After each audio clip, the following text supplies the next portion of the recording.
681. Offices in Baton. Now. Hunt Palmer on 104.5 ESPN Baton Rouge. Holding down the middle of the day. Live from the Mercedes-Benz of Baton Rouge studios. This is Hunt Palmer.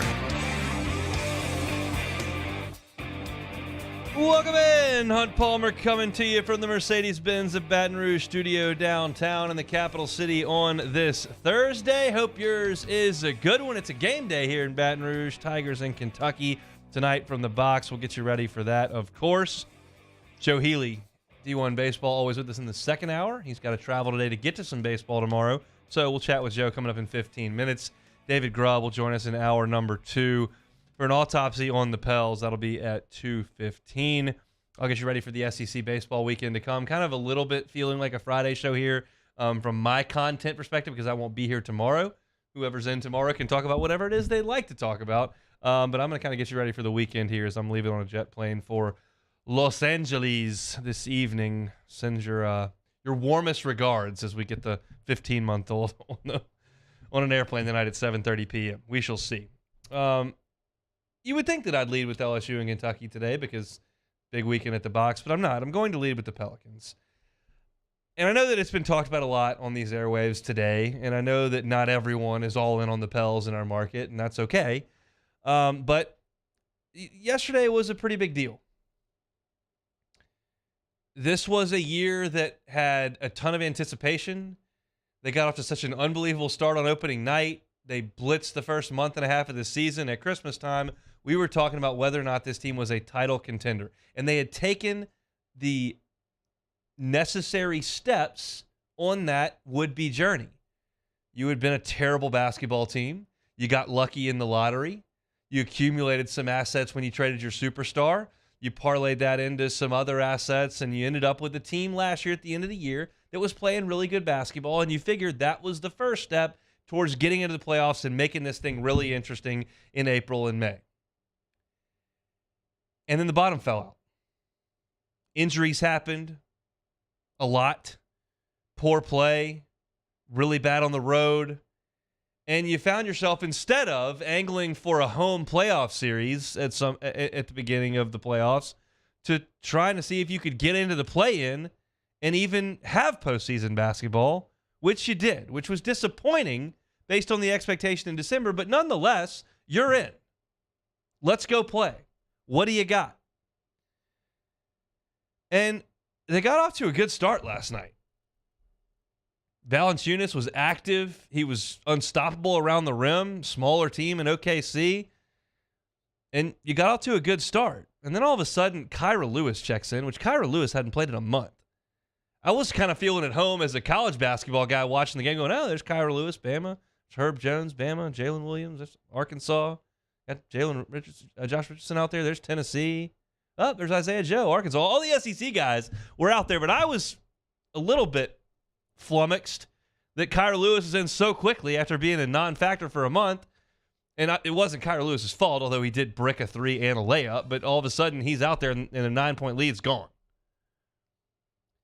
But Herb was doing a great job on Shai Gilgeous-Alexander, who was having a hard time getting to the rim. He was settling for threes he doesn't normally take, and it was a good start for the Pelicans. But in the third, Gilgeous-Alexander got cooking.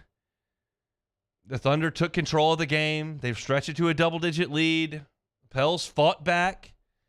CJ hit a big 3. B.I. was playing very well. Valanciunas from the corner hits a big 3.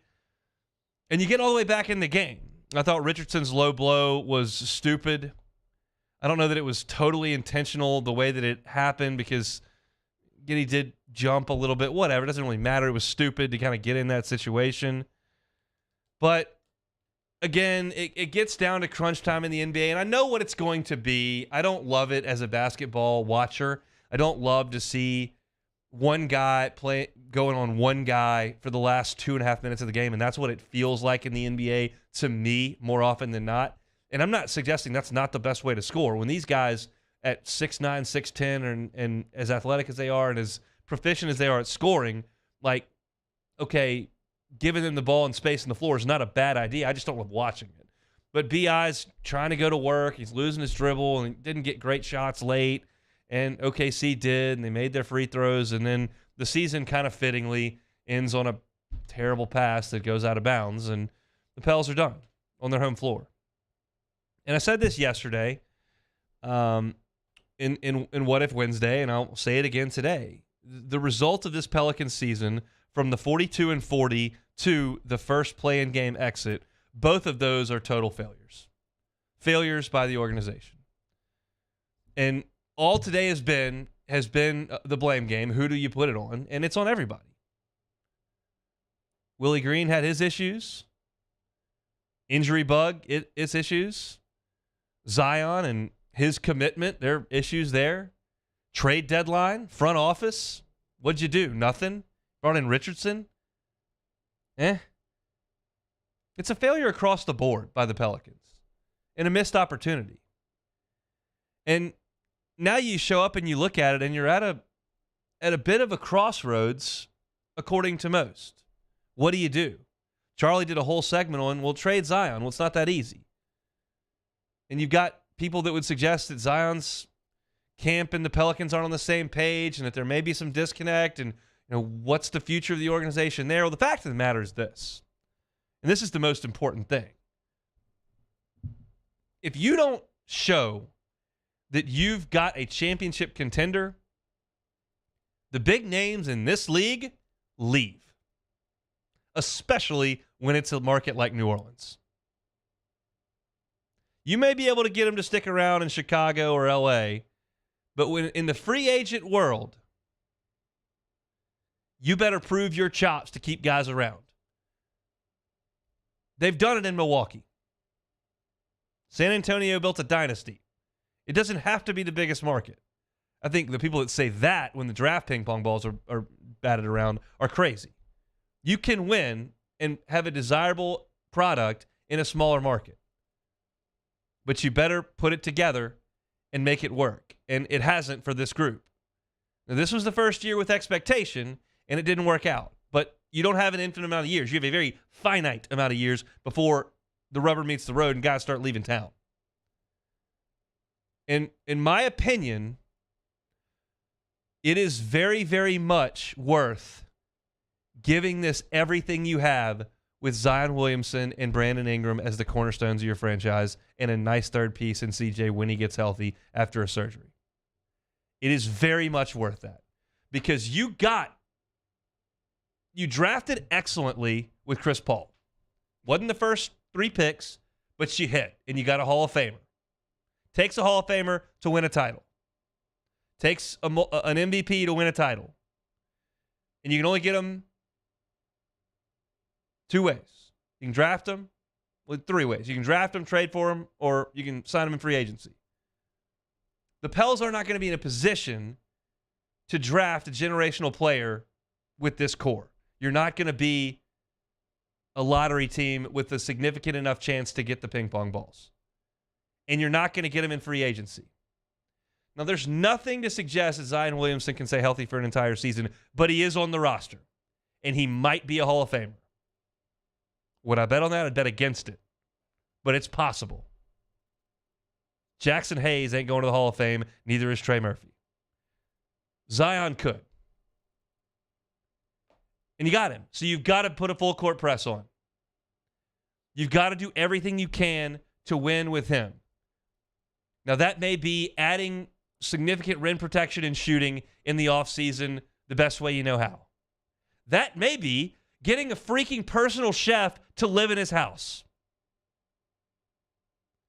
You hear people talk and, somebody will go over to his house and there's like fast food wrappers on the floor.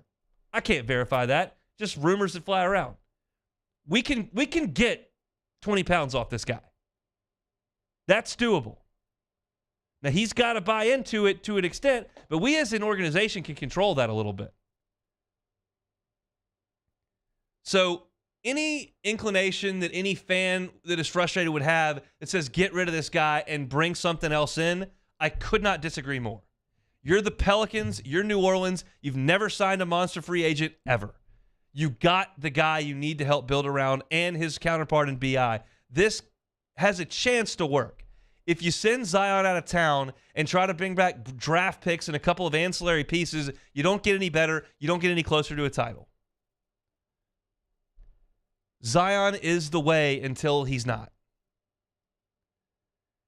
And that's the way you've got to operate in New Orleans. So this year is a failure. There's no two ways about it. You start doing everything you can over the next 6 months to make sure the next team is in better position. And there's almost nothing you can do about injuries. You can lose the weight. You can do some load management. You can have the latest and greatest in medical technology. Injuries are going to happen along the way. But you can change habits. You can change your body. And you can put guardrails in place to give yourself the best chance possible. It's a tough spot being New Orleans in the NBA. It is. It's a tough spot being Charlotte. It's a tough spot being San Antonio. Tough spot being Orlando. You are what you are. But the Pels got lucky with the ping pong balls with Anthony Davis and didn't cash in. And now with Zion, and they're not cashing in. Chris Paul's team got good. They had a good year. And then he moved on. So it's, for me, the only answer is going forward with Zion Williamson. But I understand that comes with a lot of ifs, and it's not very comfortable. We'll chat with David Grubb about it an hour from right now, and we'll get his thoughts. He knows a lot better than me. He's around him every day. He watches the team play every game. I'm just a guy who pays attention from the outside. But that's the way I see it. Curious to see what David says in an hour. I'm very fascinated by this Kentucky baseball team. It's very interesting, and the matchup this weekend is extremely interesting. I'll get to that at the top of hour number 2, straight up 2 o'clock. LSU's got a transfer portal target that is pretty eyebrow-raising that we'll talk about in 15 minutes from right now. But when we come back, Joe Healy of D1 Baseball's SEC Extra Team is going to join us to talk Southeast Conference baseball as well as LSU and Kentucky. That's next on the Hunt Palmer Show. This is Hunt Palmer. Our listeners fire off their opinions on the jimsfirearms.net hotline at 499-1045. Keep listening for your next chance to shoot us your thoughts with the jimsfirearms.net hotline on 1045 ESPN Baton Rouge. There it is, the extra mile, on the border of expected and extraordinary for those willing to go further, like vans customized for work or play, with safety and tech to keep you connected. Supported by a 5-star sales, service, and finance team. And backed by the 1-star you know. So go the extra mile. It's never crowded because so few have what it takes to go there. Mercedes-Benz Vans. Each year, Guarantee Media hosts a radiothon to benefit Dreams Come True, the local organization that grants dreams to Louisiana kids suffering life-threatening illnesses and their families. We've interviewed these incredible kids, and their stories warm our hearts. And none of it would be possible without your help. So we're asking for your support in our effort to making more dreams come true. Each year, our Dreams Come True radiothon is powered by the Baton Rouge Clinic. Visit GuaranteeMedia.com to pledge your support today, and thank you. I drove myself to the ER, had heart surgery, and drove myself home 24 hours later, feeling fine. Starting running again after the procedure, I'm getting excited thinking about it. I had no pain, nothing. I felt great. And right then and there, I was like, oh my God, I'm back. I'm back. It's just amazing. Ochsner Health. Long live you.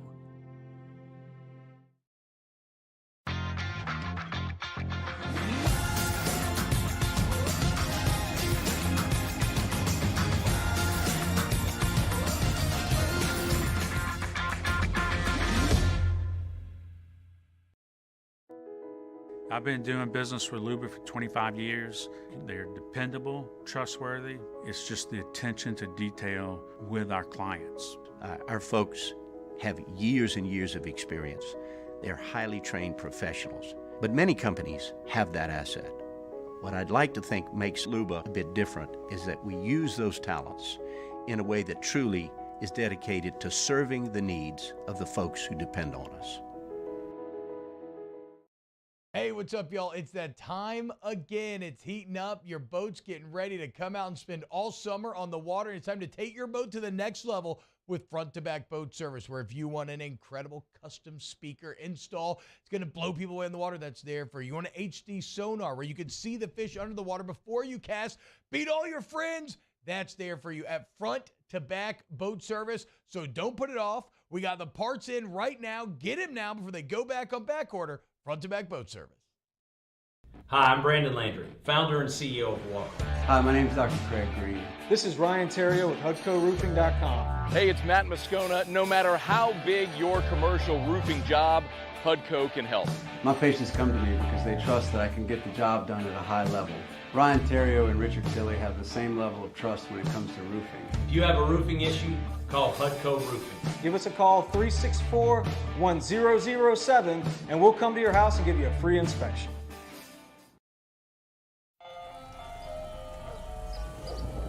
Hey there, little buddy. What's the matter? What's the matter? My windows, siding, and my door. That's what's the matter. Relief Windows can fix all that. I got you. Pop, pop. What's up? Oh my gosh, look! Curb appeal. That's a good-looking neighborhood. ReliefWindows.com. All right, let's say ah.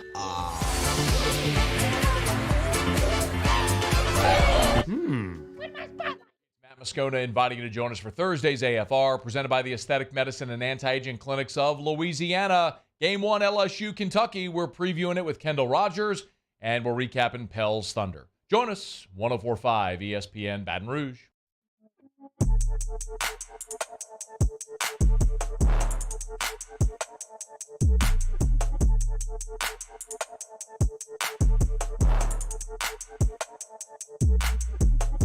This is Hunt Palmer on 104.5 ESPN Baton Rouge.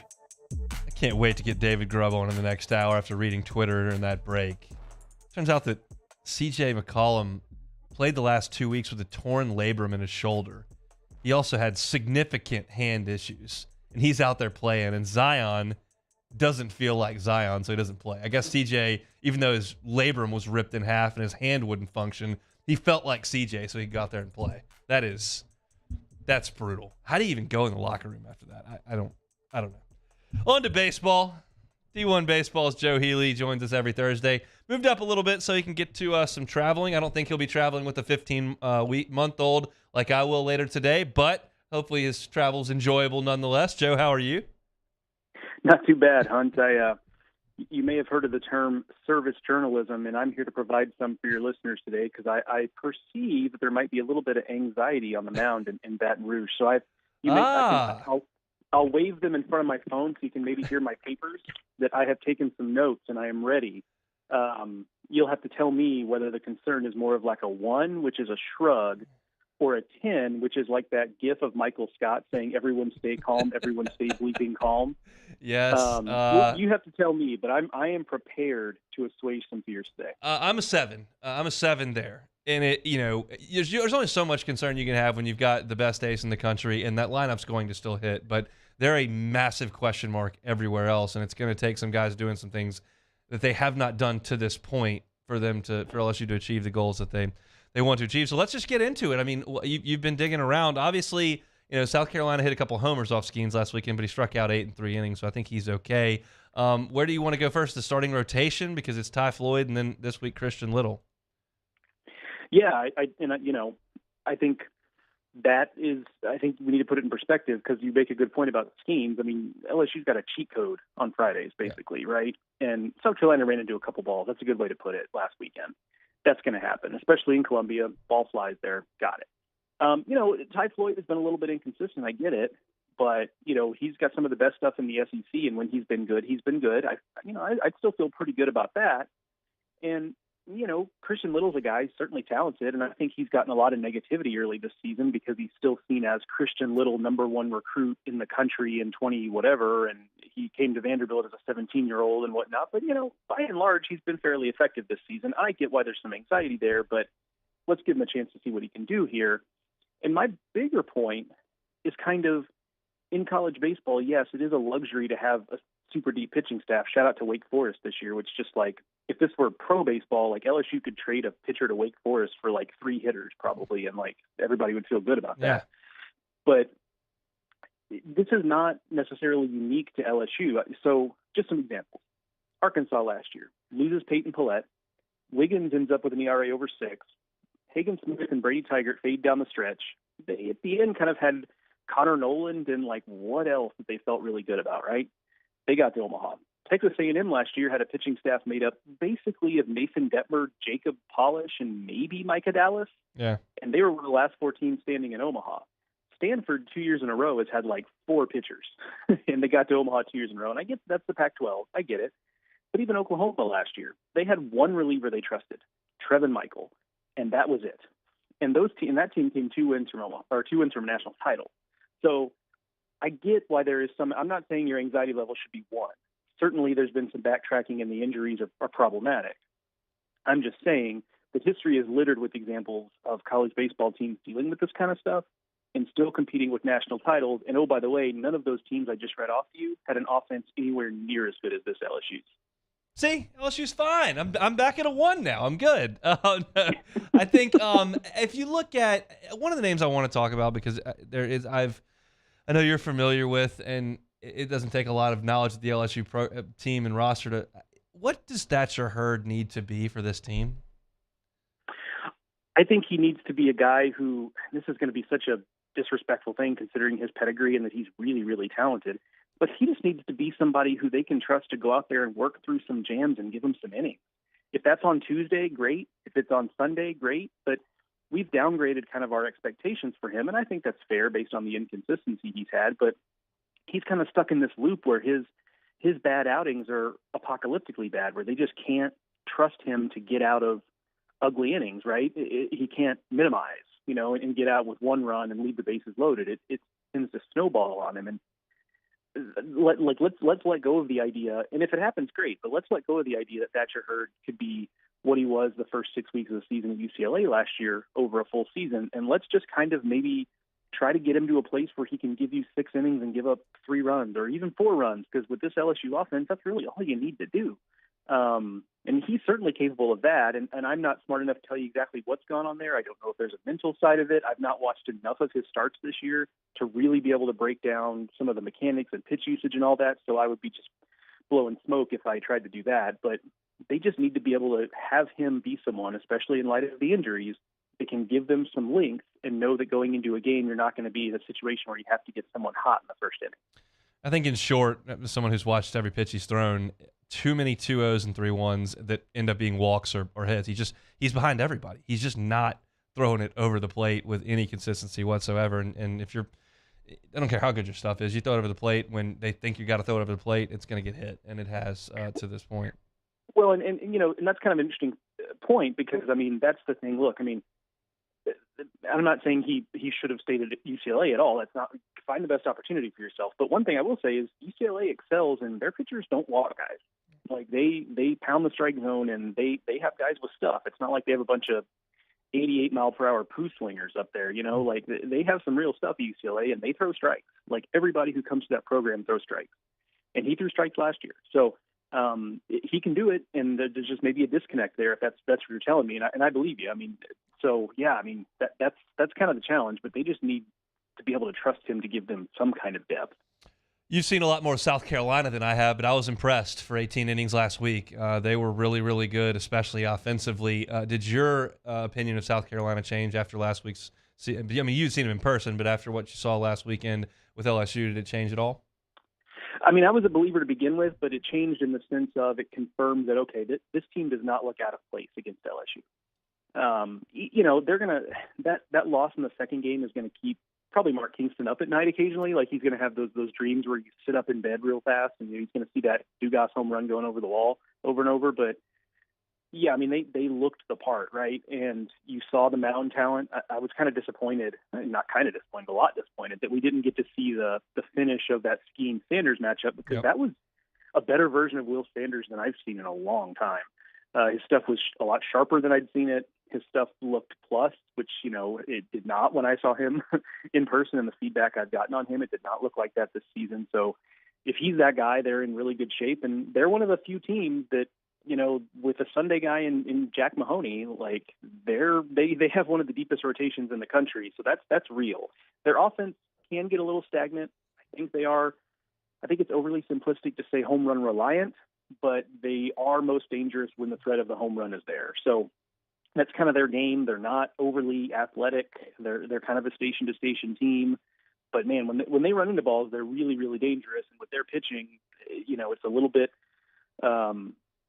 like LSU. I mean, their pitching is going to hold, or the opposite, I guess. Their pitching is going to hold enough teams down that their offense feels like, hey, if we get 5 or 6, we're going to be in pretty good shape. Before we talk LSU Kentucky, I want to look at your Twitter feed at Joe Healy D1.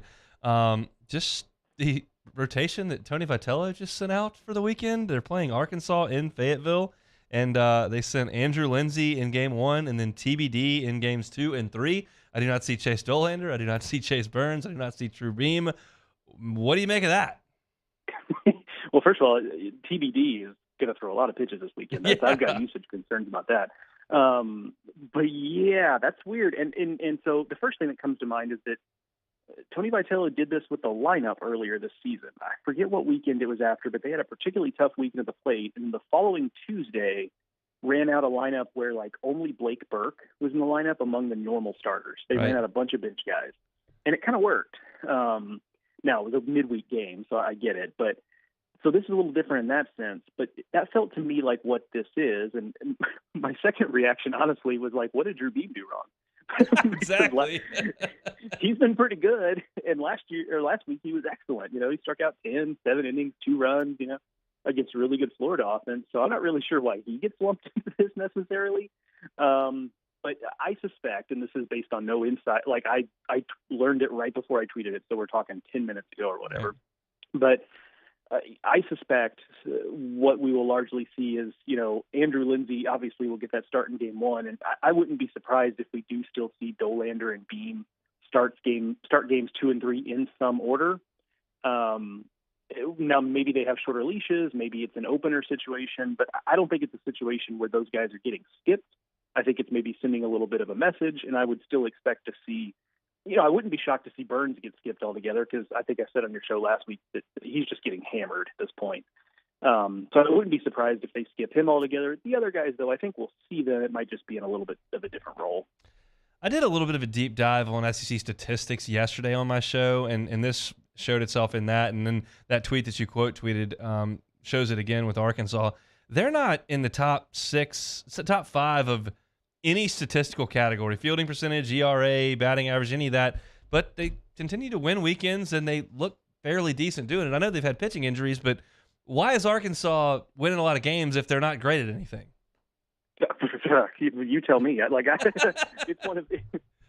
It's one of my great, I have such admiration for the Arkansas program from the standpoint of it doesn't seem to matter what their personnel is. They just find a way. And one of the more amazing stats to me, which as I say it, your listeners might kind of think, well, what's the big deal? But then if you really kind of analyze it, you think about how tough this is. But through 12 games, Arkansas has been 8-4 or better in SEC play each of the last 6 seasons. Just the idea that they never had a rough start, like Tennessee has had this year, right? I don't think anybody thinks Tennessee's a bunch of bums. That's a good team that's gotten off to a slow start. They're 5-7 through 12 games. So the consistency is incredible. The ability to just make the roster work, because it's different rosters year to year. I mean, this is their 3 best hitters are arguably transfer guys into the program. So it's an older veteran team that wasn't necessarily brought up in the program that's getting it done. They've obviously had teams before that have been more pitching focused. They've had very offensive teams. They just do a really good job finding the right guys, piecing together a roster, and kind of looking at what they have going into the season and figuring out how to win with it. And I don't think this is unique, by the way. I got this vibe from them even last year. Now, obviously, the 21 team was incredible, right, but last year's team was a little bit I'm not really sure what they're hanging their hat on, and yet we look up in mid-June in Omaha, and there they are. That's generally the way things operate up there in Fayetteville. Last thing here, Joe, your time so much appreciated here on this Thursday. LSU and Kentucky tonight. Zach Lee's not mentioned in the starting rotation, which surprised me a little bit. They don't have an announced starter for tonight's game against Paul Skeens. How do you think Kentucky fares in the box this weekend? It's going to be tough, but they present a unique challenge. I can tell you a lot of why their rotation stuff is weird is because they played a Sunday doubleheader last week against Georgia. They were the one scheduled Friday-Sunday series, and they played a doubleheader, and now they're having to turn around to Thursday. So that's a little tough there. I suspect you'll see all of the usual suspects, Logan Martin, Williams, Darren Williams, Tyler Bosma, Zach Lee. I think they'll all have roles to play. I just think they're kind of being open-minded about they're just going to have to see how folks have bounced back and all that, I think, is what they're looking for there. The particular challenge is interesting to me, though. LSU has fielded the ball at an extremely good clip this year. I wrote in my weekend preview last week that they're dominating the routine play. They're not the flashiest defense. Obviously, when he's at first base, Trey Morgan is a plus defender. Dylan Cruz, there's some debate about it, but I see him as a plus defender in center field. But I'm not sure there's a true plus defender anywhere else in the field, right? And Kentucky wants to bunt. Kentucky wants to run. Kentucky wants to hit and run. Kentucky's going to make you make a play. They're going to try to take extra bases. They're going to try to advance on dirt balls. They're pretty athletic. They're not overly physical. They're going to try to slash and run a little bit, and they're going to try to speed the game up on you. And LSU hasn't seen a lot of that this year, and you don't see a lot of that in the SEC, just given the offensive talent. But when Kentucky's really rolling, they're creating chaos. And so that could be an interesting matchup with LSU. I wouldn't be surprised if we see a lot of Trey Morgan at first base this weekend as opposed to outfield, just because there's going to be a lot of charging bunts, a lot of hurried throws from infielders, things of that nature. You know, if Kentucky's making contact, that's kind of what it's going to look like. You read my notes from my 2 o'clock segment to come up here in half an hour. I'm fascinated to see how Jay lines up the infield. Your time so much appreciated, Joe. Safe travels. Enjoy the baseball this weekend, and we'll talk next week. All right, appreciate it. Talk to you then. He is Joe Healy from the SEC Extra portion of D1 Baseball. Always appreciate Joe's time. Very interesting. Tony Vitello sitting all 3 of his weekend starters per the release. I'm sure we'll see 2 of them in those 2 spots, but it's a message being sent from the skipper up there in Knoxville. And I wouldn't be shocked if there was a little bit of gamesmanship with his former boss, Dave Van Horn. He got into it a little bit a couple of years ago. We'll see if that repeats itself this coming weekend in Arkansas. All right, we'll take a timeout. There's a new name being rumored in the transfer portal to LSU in basketball, and it is really interesting. We'll talk about it next on the Hunt Palmer Show. Hunt Palmer on 104.5 ESPN Baton Rouge. What does your dream closet look like? Or maybe more aptly, what does your closet currently look like, and why doesn't it work for you? Well, either way, David Duvall and his team can help you out. They can help you with shelves and cubbies and drawers and lights and all types of things that can make your closet more functional and customize it to your needs. And the best part is if you tell them the Hunt Palmer Show sent you, they're not going to charge you to rip out your current closet. They're not going to charge you for the labor to install the new one. They're just going to charge you for the cost of that unit. It's the promise that they make our listeners here at the Hunt Palmer Show. If your bathroom is not what you want, they can help you with that. It can be a full-scale remodel. They do it start to finish, or maybe something simple like a tub-to-shower conversion. If you don't ever use that bathtub, you want to rip it out, put in a gorgeous walk-in glass shower. It can change the functioning and the aesthetic of your bathroom. OneBathAndClosets.com. We love telling you about them here on the Hunt Palmer Show. You can check out their website, OneBathAndClosets.com. In times of need, get a full list of phone numbers, websites, and other important emergency information on the Demco Stormwatch page at 1045ESPN.com. Bayou Chrysler Dodge Jeep Ram has $15,000 off all new 2022 1500 SCA trucks. And all new Bayou automotive vehicles come with a 1 million mile warranty. If you need sales or service, the crew at Bayou is going to do right by you.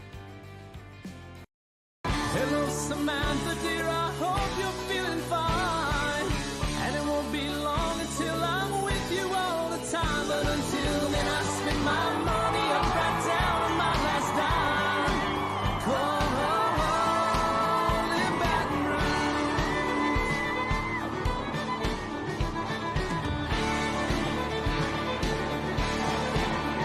I'm ready, what you put me on through. Gotta send my love down to Clash of the Cooks Jambalaya Showdown is back.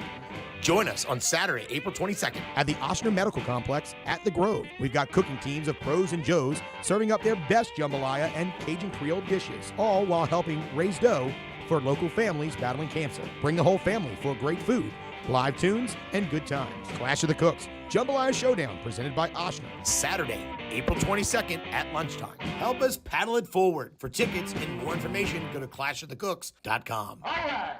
Gulf Coast Office Products is a nationally recognized Savin office equipment dealer based right here in Louisiana. Over 100 employees strong, Gulf Coast has the boots on the ground to support all vertical markets, from education, engineering, legal, and finance. With the latest in office technology, from desktop to production segment units, Gulf Coast and Savin have the perfect fit for you. Call 225-756-2644. That's 756-2644 for Gulf Coast Office Products. I've been doing business with Luba for 25 years. They're dependable, trustworthy. It's just the attention to detail with our clients. Our folks have years and years of experience. They're highly trained professionals. But many companies have that asset. What I'd like to think makes Luba a bit different is that we use those talents in a way that truly is dedicated to serving the needs of the folks who depend on us. Hey, what's up, y'all? It's that time again. It's heating up. Your boat's getting ready to come out and spend all summer on the water. It's time to take your boat to the next level with front-to-back boat service, where if you want an incredible custom speaker install, it's going to blow people away in the water, that's there for you. You want an HD sonar where you can see the fish under the water before you cast, beat all your friends, that's there for you at front-to-back boat service. So don't put it off. We got the parts in right now. Get them now before they go back on back order. Front-to-back boat service. Follow us on Twitter at 1045ESPN to cast your vote in the Citizens Bank and Trust poll of the day. Vote daily inside Off the Bench, anytime. Hunt Palmer. And after further review. Sandegriff, join us for the Thursday night edition of Jimmy Ott's Game Time from the original walk-ons across from Alec Box Stadium before LSU and Kentucky. Jimmy Ott's Game Time, 6 p.m. weeknights on 1045 ESPN Baton Rouge.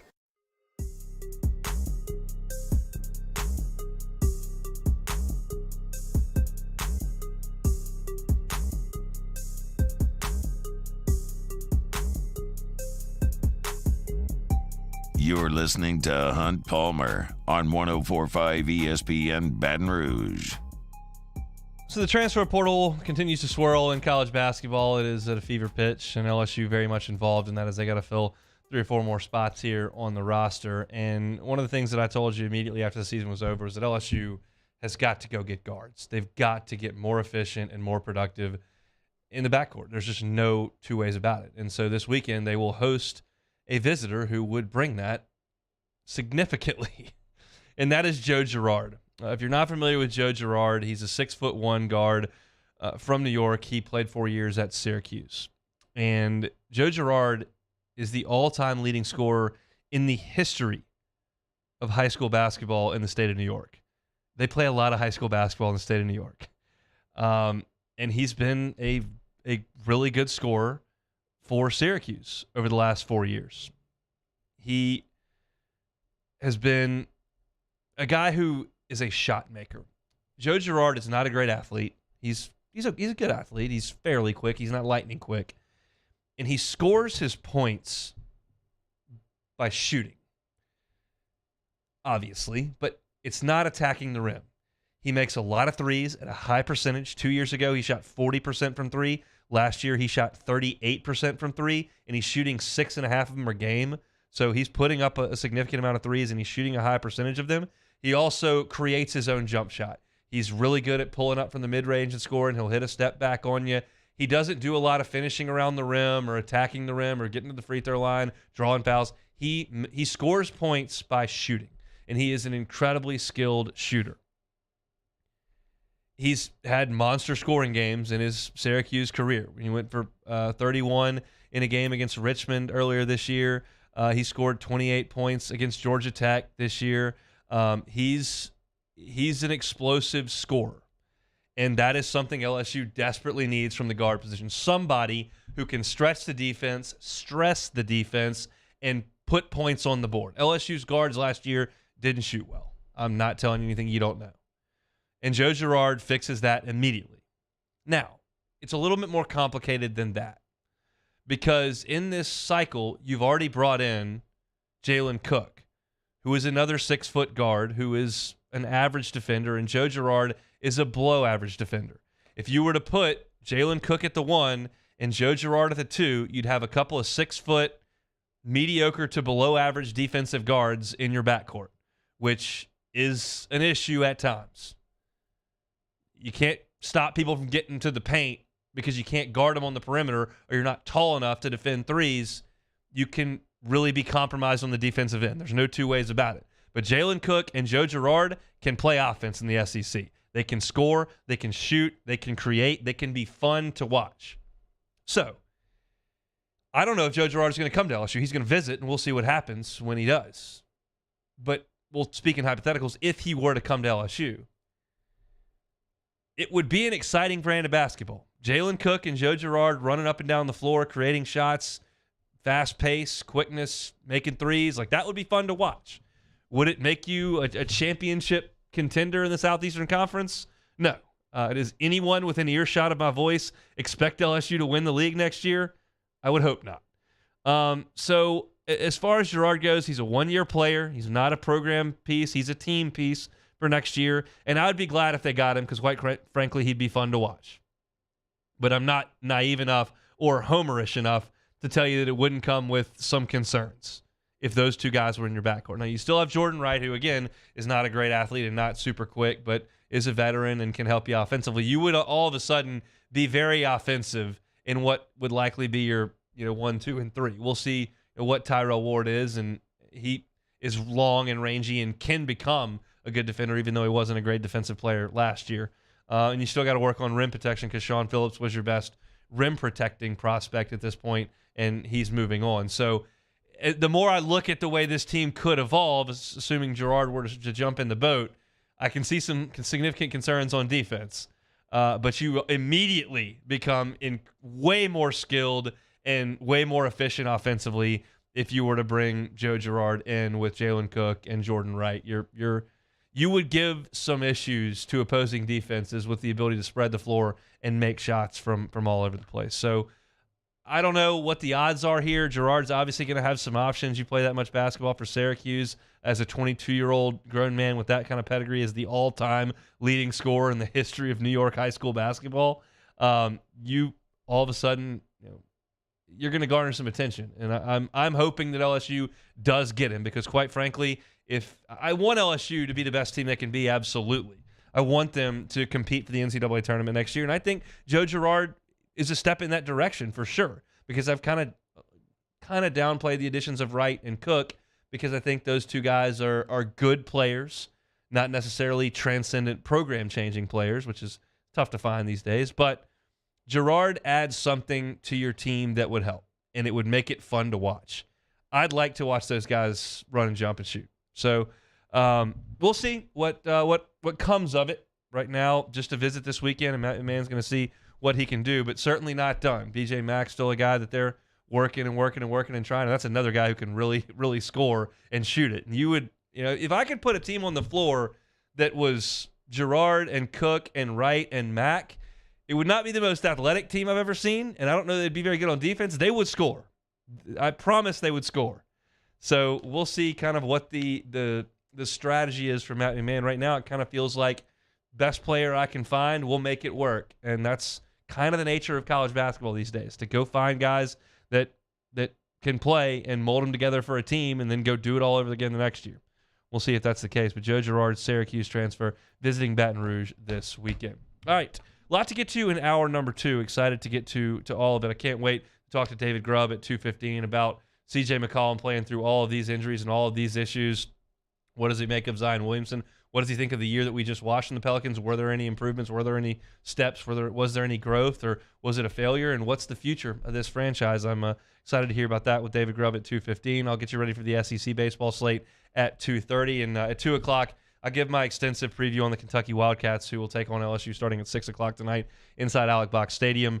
I'm fascinated by this matchup because I don't know what to expect. I know what to expect from LSU and Tennessee because I know those rosters so well. I know what to expect with LSU and Arkansas trying to get to Hagen Smith at the back end of a bullpen to get a game. And I felt like I knew about South Carolina last week. They're going to be a home run hitting team. And I felt like I'm curious to see how this Kentucky team and their style of play translates to Alex Box Stadium. So I'll get to that at 2 o'clock. When we come back, I'll close out hour number 1 with some thoughts on my weekend to come. That's next on the Hunt Palmer Show. Hunt Palmer on 104.5 ESPN Baton Rouge. Looking for something to do this evening? Looking for a place to watch LSU in Kentucky? I'd offer up Rally Cat Brewing. Rally Cat Brewery right there on Segan.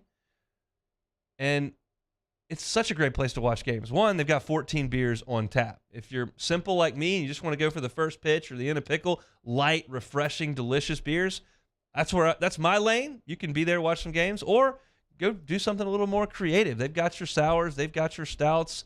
They've got it all over there at Rally Cat. 14 beers on tap, 8 televisions. Great place to watch baseball. Pet and family friendly.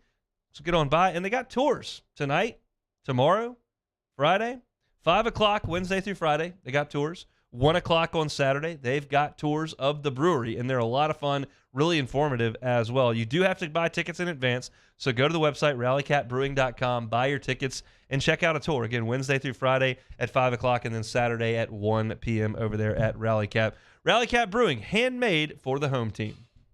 Our listeners fire up their opinions on the jimsfirearms.net hotline at 499-1045. Keep listening for your next chance to shoot us your thoughts with the jimsfirearms.net hotline on 104.5 ESPN Baton Rouge.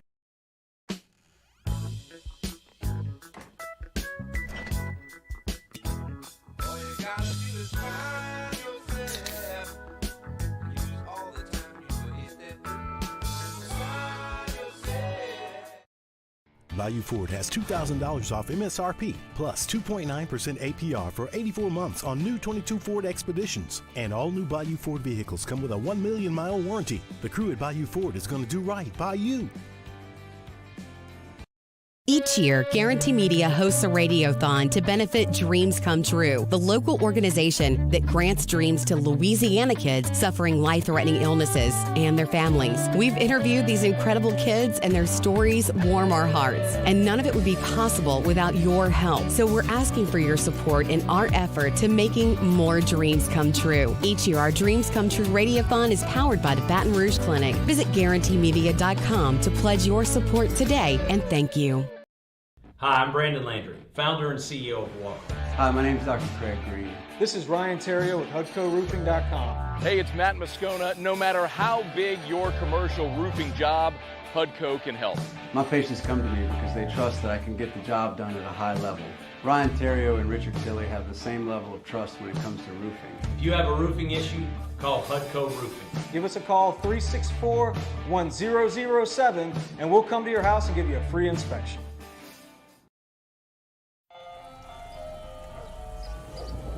Hey there, little buddy. What's the matter?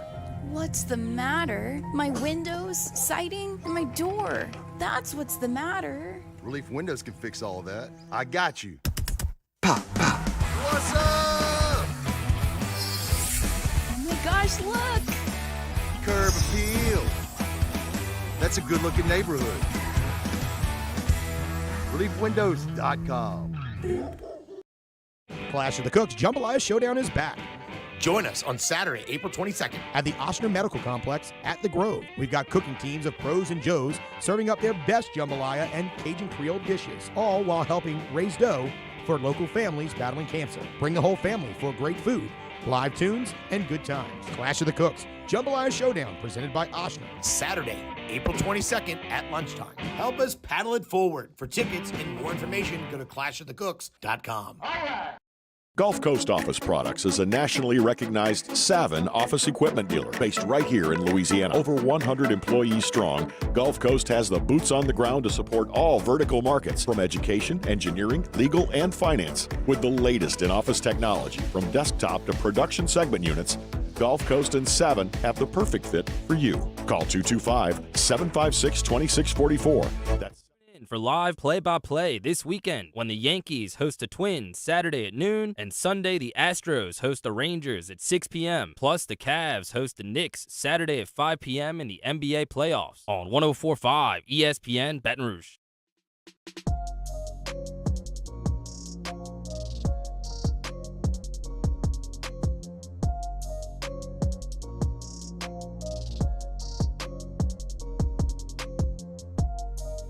This is Hunt Palmer on 104.5 ESPN Baton Rouge. So, back in November of this year, my wife came to me and she said, hey, my brother, best friend, they both live out in L.A. We really need to, take Myers, the kiddo, out to L.A. next year sometime. I said, okay, we can do that. So what was my first move when she said that? It was certainly not to check flights, and we don't have to have a hotel because we're staying with a friend, and that was none of my concern. My concern was, well, when do the Cubs play the Dodgers? So I went straight to the Dodgers schedule, pulled it up, found the weekend the Cubs were there. Thankfully, it was a weekend. I said, well, how's April 13th sound? He goes, oh, that sounds great. Let's go. All right. So we booked it. So she thinks we're going just because we're going to go see her brother and friend, which we are, and I'm thrilled to do that. And we're going to go to Disneyland with a couple of little ones, and that's all well and good. And it's all secondary to me to go to see the Cubs play. But I've never been to Dodger Stadium. I've been fortunate in my time to see some cool stuff in sports. I've been to Augusta for a practice round. I've been to 4 LSU national championship games. I've been to Omaha a couple of times. I spent a lot of Friday afternoons in the bleachers in Wrigley Field. So I'm excited to see something I've never seen before, and it's Dodger Stadium. I love history in sports, and Dodger Stadium is very historic. And I'm curious when I get there, because I know what it looks like on TV, and it looks to me on TV kind of like a dated big stadium where a really good team happens to play. But I thought that about Lambeau, too, that it was just an old landmark to Packers football. And then we went up there for the LSU-Wisconsin game, and I was lucky enough to go to that one as well, and it was gorgeous. I mean, they had renovated the whole deal. I got to, before the game, go inside the little Packers Hall of Fame, and, there are some portions of the field that aren't, or of the stadium that aren't pristine. It's a very old place, but they've renovated, put a lot of money into it, and it feels like one of the newer stadiums in a lot of the places at Lambeau, which surprised me. And I'm curious to see what Dodger Stadium's going to feel like. It's, the weather could not look better. The high on its first pitch, 6:05. The weather is supposed to be the high 75. First pitch going to be right around 70 with 0% chance of rain. And as the weather app so eloquently puts it, abundant sunshine, which I'm very, very excited to see. I want to go to Fenway Park. I did not get a chance to go to the old Yankee Stadium or the new one. I actually haven't been to a lot of ballparks. I've been to Minute Maid quite a few times. I did do the ballpark in Arlington a couple of times. I've seen the Cubs and Braves at Turner, not the new one. Let's see, where else have I been in the big league? I've been to Busch, both the old and the new Busch, to see the Cubs as well.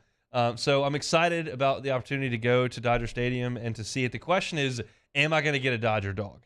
Famous.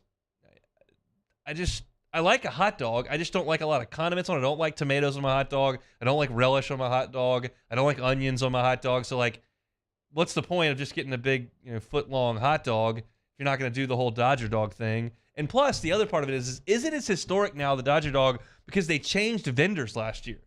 Their agreement with the Dodger dog company that had them for 50 years expired, so they got a new one. So is it even historic, or is it just a new Dodger dog? They've got some other concessions item that I look at. Look, you can look at me and tell I enjoy my food. They got a fried cheesecake on a stick that I think I might be interested in trying. Taylor's nodding his head over there. That may be something I'm going to be interested in.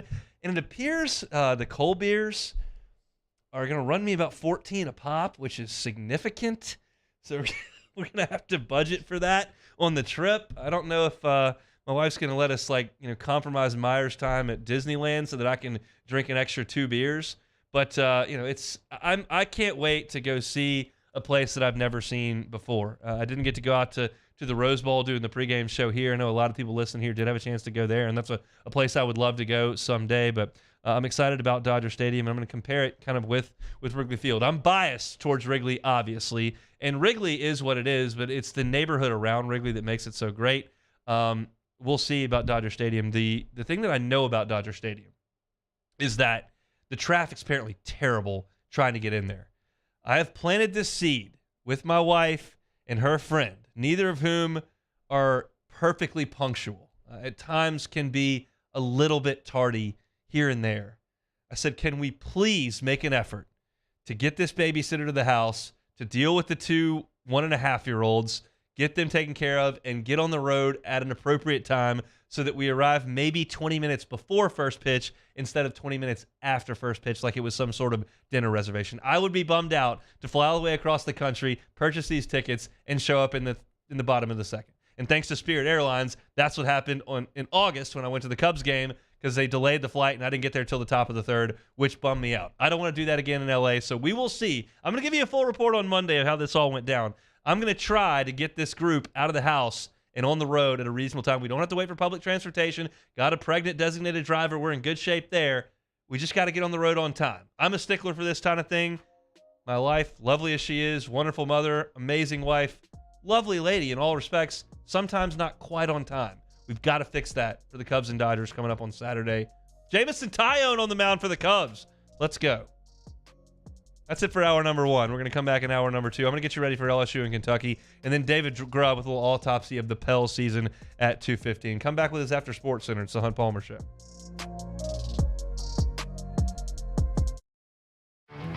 There it is, the extra mile. On the border of expected and extraordinary for those willing to go further. Like vans customized for work or play. With safety and tech to keep you connected. Supported by a 5-star sales, service, and finance team. And backed by the 1-star you know. So go the extra mile. It's never crowded because so few have what it takes to go there. Mercedes-Benz Vans. The world's leaders in obesity research, obesity medicine, and obesity science are right here. We're doing something that no one's ever done, or trying to answer a question that no one's ever asked before. Pennington is a real jewel when it comes to research. We are finding the solutions to the world's worst chronic disease, which is obesity. Louisiana needs Pennington Biomedical. I've been doing business with Luba for 25 years.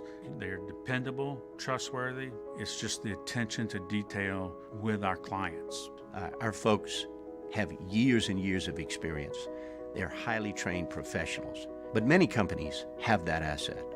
What I'd like to think makes Luba a bit different is that we use those talents in a way that truly is dedicated to serving the needs of the folks who depend on us. Hey, what's up, y'all? It's that time again. It's heating up. Your boat's getting ready to come out and spend all summer on the water. It's time to take your boat to the next level with front-to-back boat service, where if you want an incredible custom speaker install, it's going to blow people away in the water, that's there for you. You want an HD sonar where you can see the fish under the water before you cast, beat all your friends, that's there for you at front-to-back boat service. So don't put it off. We got the parts in right now. Get them now before they go back on back order. Front-to-back boat service. Hi, I'm Brandon Landry, founder and CEO of Water. Hi, my name is Dr. Craig Green. This is Ryan Terrio with HUDCORoofing.com. Hey, it's Matt Moscona. No matter how big your commercial roofing job, HUDCO can help. My patients come to me because they trust that I can get the job done at a high level. Ryan Terrio and Richard Healy have the same level of trust when it comes to roofing. If you have a roofing issue, call HUDCO Roofing. Give us a call, 364-1007, and we'll come to your house and give you a free inspection.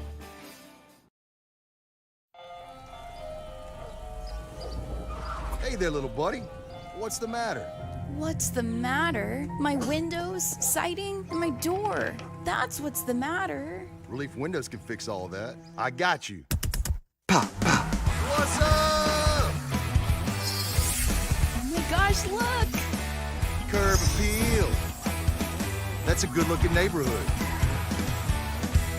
ReliefWindows.com. Clash of the Cooks Jambalaya Showdown is back. Join us on Saturday, April 22nd. At the Ochsner Medical Complex at The Grove. We've got cooking teams of pros and Joes serving up their best jambalaya and Cajun Creole dishes, all while helping raise dough for local families battling cancer. Bring the whole family for great food, live tunes, and good times. Clash of the Cooks Jambalaya Showdown presented by Ochsner. Saturday, April 22nd at lunchtime. Help us paddle it forward. For tickets and more information, go to clashofthecooks.com. All right. Gulf Coast Office Products is a nationally recognized Savin office equipment dealer based right here in Louisiana. Over 100 employees strong, Gulf Coast has the boots on the ground to support all vertical markets, from education, engineering, legal, and finance. With the latest in office technology, from desktop to production segment units, Gulf Coast and Savin have the perfect fit for you. Call 225-756-2644. That's 756-2644 for Gulf Coast Office Products.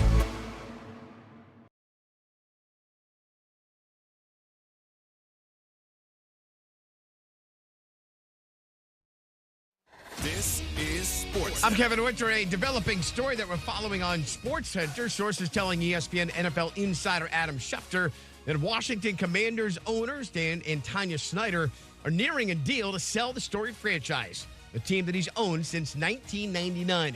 Under Snyder's ownership, the team maxed out at 10 wins in a season 3 times and a double-digit losses in a single year 10 times. 6 playoff appearances since 1999. They never made it past the divisional round, with their last playoff win coming back in 2005. All of this goes along with Snyder's off-the-field issues, including being fined $10 million by the NFL back in 2021 for workplace culture. No deal has been signed as of yet. Any deal has to be submitted to league owners for a 3/4 approval. Baseball this afternoon, the Tampa Bay Rays in their quest for history, trying to tie the 82 Braves and the 87 Brewers for the best start to a season of 13-0. They enter the bottom of the 5th inning, trailing the Red Sox by a count of 3-1. They now go to the top of the 6th, leading 8-3. A 7-run bottom of the 5th for Tampa, which tries to go to 13-0 to start the season. Coming up Friday, I'll tell you which NBA All-Star has a chance to make the leap to superstar with a big playoff run. Keyshawn J. Willimax, 6 a.m. Eastern, right here on ESPN Radio, ESPN2, and ESPNU.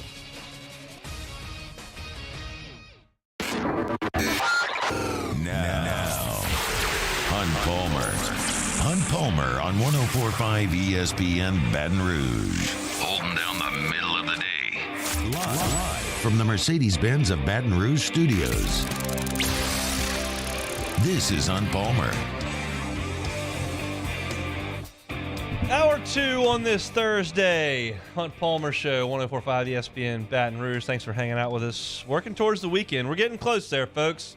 I'm maybe a little closer than you. Maybe not. Maybe you're done for the week, but I may be a little bit closer than you. Just got another hour left before we head on down to New Orleans and head out west. Taylor Sharp going to be in the captain's seat tomorrow, and that means good news for the football, folks. He's going to be football heavy tomorrow, especially in the second hour, which I can't argue with. Do what you got to do. People around here love football. They certainly don't want to talk about the Pelicans. They probably want to talk about LSU basketball, and he's going to touch on baseball. So get after it with some football, Taylor Sharp, as he nods his head over there in approval. But baseball tonight, LSU and Kentucky from the box, first pitch at 6 o'clock. And I am fascinated with this matchup. I really am. Kentucky comes in number 1 in the RPI. We know that. They're 27-5 overall, 9-3 in league play through 4 weekends. They're number 1 in the RPI because their non-conference, I think they got lucky on it, quite frankly. Elon, they went to Elon the first week. Why would you do that? Well, Elon is number 24 in the country in the RPI, so that looks really good. They played Indiana State in a weekend series. As far as I know, Larry Bird didn't show up, but they're 21st in the RPI. Those two teams are top 25 RPI teams, and Kentucky played them in the weekend in the non-conference, one of them on the road. So Kentucky leads the country in top 100 wins with 19, in top 25 wins with 9, in top 50 wins with 15. They're tops in the country in all those categories. In conference play, they swept Mississippi State. They won 2 out of 3 at Alabama. They swept Missouri. And they lost 2 out of 3 last weekend to a bad Georgia team that got swept in a doubleheader on Sunday. And as Joe Healy said back in the first hour, that may have compromised their pitching plans a little bit. Kentucky played 2 games on Sunday. They didn't have anybody go super extended on that Sunday, so it's not like they got to rest somebody until Saturday of this week. But because of that, their pitching rotation's a little bit jumbled. They don't have an announced starter for tonight. Tomorrow, they're going to throw Logan Martin, who's a 6'1" senior right-hander. And then Saturday, they're going to throw Tyler Bosma, who's a 6'6" lefty from Miami of Ohio. Look, Martin has not exactly been stretched out to this point. He has started games against Bama and Georgia and went 2 innings in both of those outings. So he's not a guy that they figure to go super deep into the ballgame. And Bosma has started 4 SEC games and has gone a total of 16 2/3.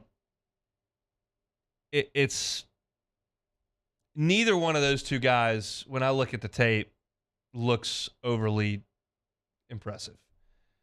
Bosma is the guy that I think most of you are concerned about because he's a 6'6" lefty. He throws an 88-mile-an-hour fastball, a nice little changeup, and a big loopy curve.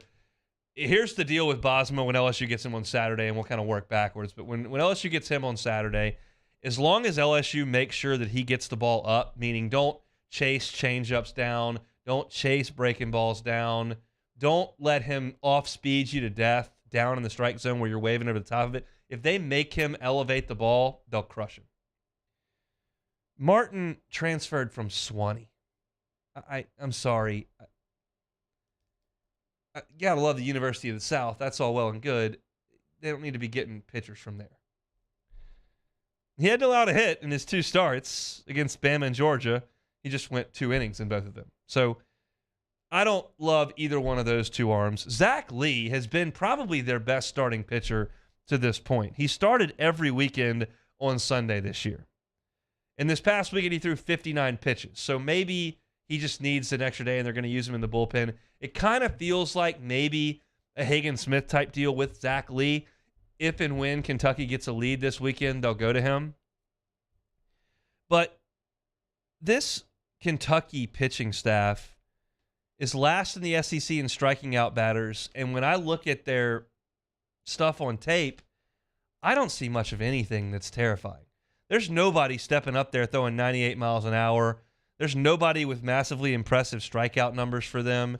Their weekend starters, none of them average better than a strikeout per 9. Strikeout per inning, sorry. You'll see Mason Moore.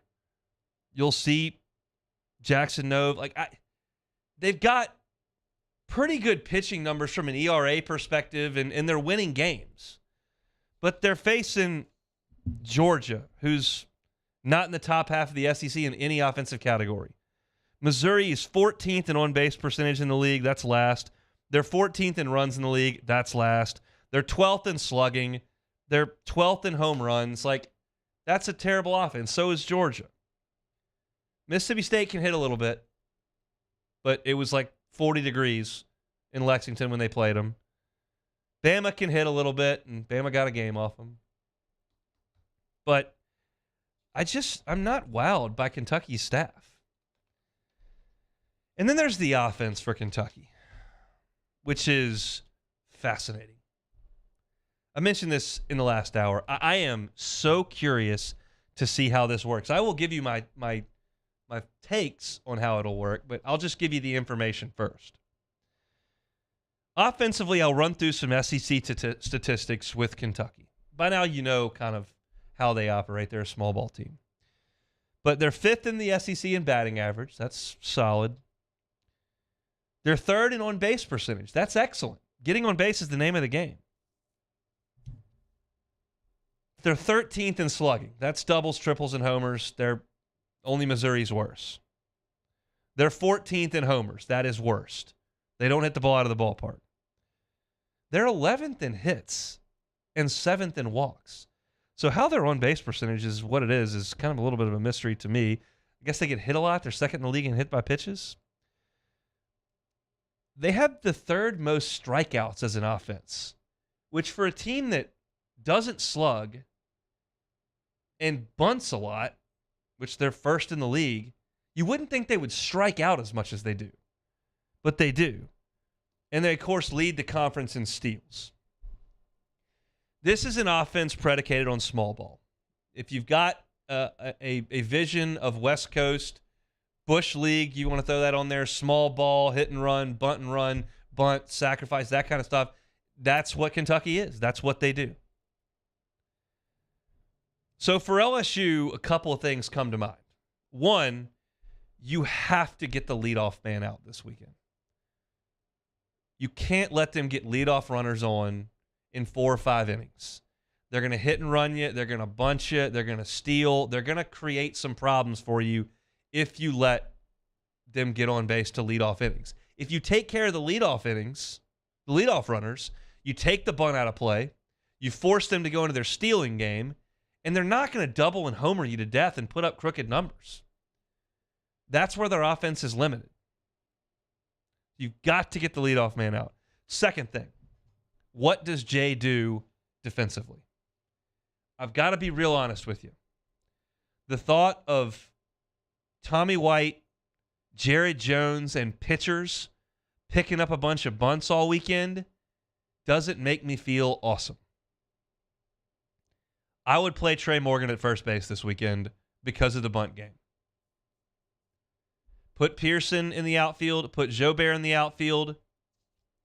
I know you don't have Kling. And that would compromise Beloso and Jones. You could only DH one of them. And so I don't know if Jay's going to do it or not. But I would play Trey Morgan and his athleticism, his ability to pick balls out of the dirt, which is going to be important with errant throws on bunts and ground balls and hit and runs and all this kind of stuff. I would play him at first base.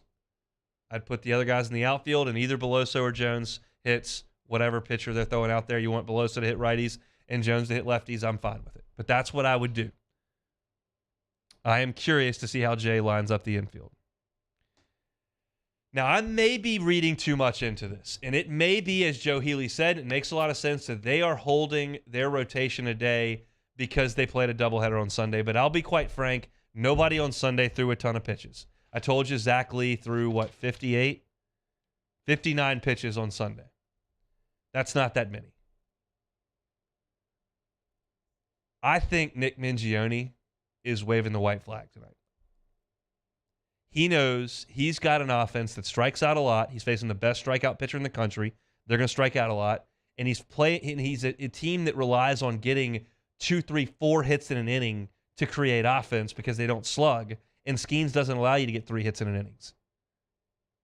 I think he's waving the white flag on this. I've seen coaches do it on Aaron Nola. I think Nick Mingione knows his team tonight is not going to do very much offensively, and he's just going to get some guys out there on the mound, try to get through it, and go to his best guys in the next 2 games. He thinks he's got an advantage on the mound with LSU throwing Ty Floyd, who struggled, Christian Little, who hadn't been a starter. I'm going to hold my chips coming up for the weekend, for Saturday and for Friday and Saturday, because I know that tonight's not going to go very well. And Nick Mingione, as much as I dislike him, and it's a lot, and it's a grudge I've held way too long for very little, but he did some Bush League garbage in Starkville with Tyler Hanover, telling him where to throw the baseball, yelling 2-2-2, and I've never gotten over it, and we're 10 years later. That's the way I operate. That's the way I will operate. I don't like Nick Mingione, but I don't think he's stupid. And I think he knows that the fact that his team right now is off to a great start in league play, they're 9-3, and he knows that the Thunder's coming. LSU's coming. Vanderbilt's coming. Tennessee's coming. They got really tough baseball games to play. Florida's coming. They've played the soft stuff. He's got to get games wherever he can get them at this point. And I think he's waving the white flag tonight. We'll see. Here's what I think about this weekend. And I have not said this. I said I've been right on every series thus far. I picked LSU to win 2 out of 3 in every series thus far, and that's kind of been the way that it's played out. We didn't see it last weekend because they got a game cut short, but we'll see. I think LSU is going to light up Kentucky's pitching staff like a freaking Christmas tree. I think it is going to be a laser show for 3 days because I don't think these guys are that good. And if LSU can throw the baseball over the plate and not walk guys, they're going to crush Kentucky this weekend. Now, you start leadoff walking and you throw a bunt down into the bullpen and you let the guys steal bags and you make a couple errors on the infield and they punch a hit and run through. Like, there's a path for this for Kentucky because I don't think they're the 11th place team in the league. I think them being in the top 10 is a farce. And LSU's got its pitching issues, and they got to get that straightened out. But if they throw it over the plate this weekend, they're going to wipe the floor with Kentucky. That's what I think. So I'm picking a sweep this weekend. I like LSU to get all 3 games, make a little bit of a statement, bounce back from a tough weekend of weather and injuries, and South Carolina playing great baseball. Come back in this one, take all 3 from Kentucky. That's what I'm looking for this weekend. Let's come back with David Grubb talking Pels next on the Hunt Palmer Show. Hunt Palmer on 104.5 ESPN Baton Rouge. LWCC is Louisiana loyal. They're elevating and celebrating champions of Louisiana. And in April, we're telling you about Dr. Robert Jackson. You know I like my North Louisiana folks, and Dr. Robert Jackson has done such a great job with his community in North Louisiana. He's dedicated his career to improving health care for his most vulnerable neighbors. He founded the MLK Health Center and Pharmacy in Shreveport, and the clinic provides over $16 million in services to over 1,700 patients every year. That makes Dr. Robert Jackson a champion of Louisiana. If you know a champion of Louisiana like Dr. Jackson, who's doing great work, great philanthropic work in our great state, we want to tell their story. Go to lwcc.com/champions, lwcc.com/champions, and nominate a person, a nonprofit, a business, to be a champion of Louisiana. Dr. Robert Jackson is April's Champion of Louisiana, presented by LWCC.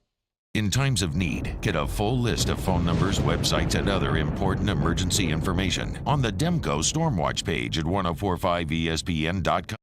Follow us on Twitter at 1045ESPN to cast your vote in the Citizens Bank and Trust Poll of the Day. Vote daily inside Off the Bench, anytime.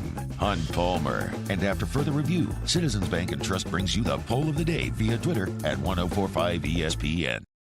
Hey, what's up, y'all? It's that time again. It's heating up. Your boat's getting ready to come out and spend all summer on the water. It's time to take your boat to the next level with front-to-back boat service, where if you want an incredible custom speaker install, it's going to blow people away in the water, that's there for you. You want an HD sonar where you can see the fish under the water before you cast, beat all your friends, that's there for you at front-to-back boat service. So don't put it off. We got the parts in right now. Get them now before they go back on back order. Front-to-back boat service.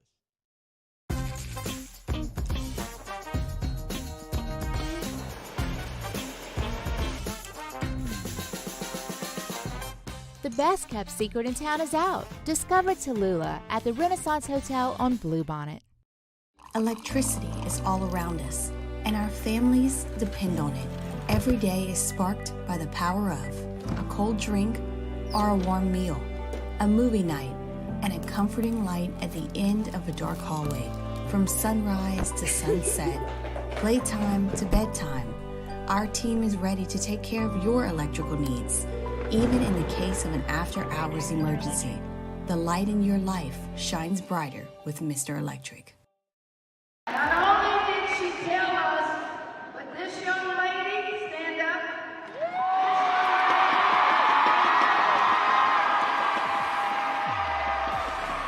And this young lady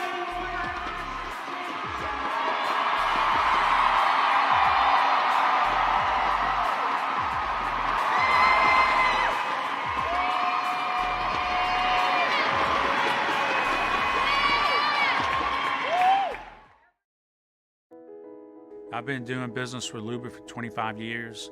They're dependable, trustworthy. It's just the attention to detail with our clients. Our folks have years and years of experience. They're highly trained professionals. But many companies have that asset. What I'd like to think makes Luba a bit different is that we use those talents in a way that truly is dedicated to serving the needs of the folks who depend on us. Hi, I'm Brandon Landry, founder and CEO of Walker. Hi, my name is Dr. Craig Green. This is Ryan Terrio with HUDCORoofing.com. Hey, it's Matt Moscona. No matter how big your commercial roofing job, HUDCO can help. My patients come to me because they trust that I can get the job done at a high level. Ryan Terrio and Richard Tilley have the same level of trust when it comes to roofing. If you have a roofing issue, call HUDCO Roofing. Give us a call, 364.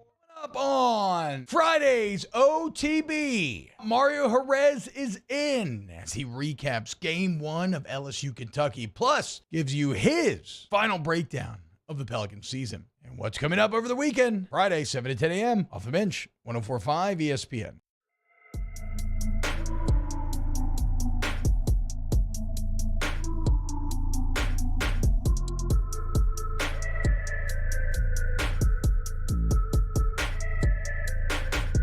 You're listening to Hunt Palmer on 104.5 ESPN Baton Rouge. Let's head out to the Jim's Firearms Hotline. David Grubb, Hard in the Faint podcast, has been awesome with us, talking Saints and Pels all season long. We'll bring him back in one last time. David, how are you? I'm doing well.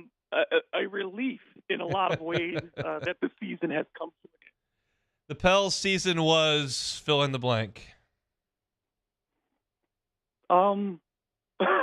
I'll use two words. It was both remarkably consistent and unpredictable at the same time.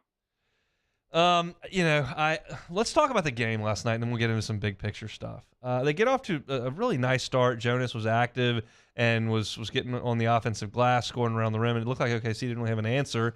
They kind of went away from him. Kyra Lewis comes in. He takes a couple of poor shots, and the lead kind of evaporates. What did you think through a half last night? I saw the good things that you talked about. I mean, the Pelicans did a lot good in the first half. They didn't turn the basketball over. They got Jonas the ball. He had a double-double in the first half. Trey Murphy, 15 points in the second quarter, really got going. They made their free throws. They got to the line, and they defended SGA really well, hold him to 7 points, his lowest total of the season and a half, and he didn't get to the free throw line. So all of those things were really good. But like you said, I was surprised, even as somebody who's advocated for Kyra Lewis to get time, I was surprised that a guy who hadn't played in a week is your first sub at guard off the bench. That was really surprising, and to see Dyson Daniels get no minutes, who you had been using as a defender, particularly at stopping people from getting to the rim. He doesn't play. You see Jackson Hayes all of a sudden getting minutes. We knew Larry Nance was hurt, but Jackson Hayes, another guy who had not played in a good amount of time, made his appearance in the first half. So all of those things were a little Willie Green's rotation was unusual. But after 24 minutes, they had a 6-point lead, and you feel pretty good. What was it, a matchup thing that they went to Kyra so quickly? I'm in a group text with Pels fans, and they're going, "Wait, where did Kyra come from? I hadn't seen him in a week and a half." Believe me, that'll probably be a question tomorrow at the media wrap-up with Willie. But I think the rotations, again, that was a confusing thing all season long, choosing when and when not to use certain players and guys who fell in and out of favor.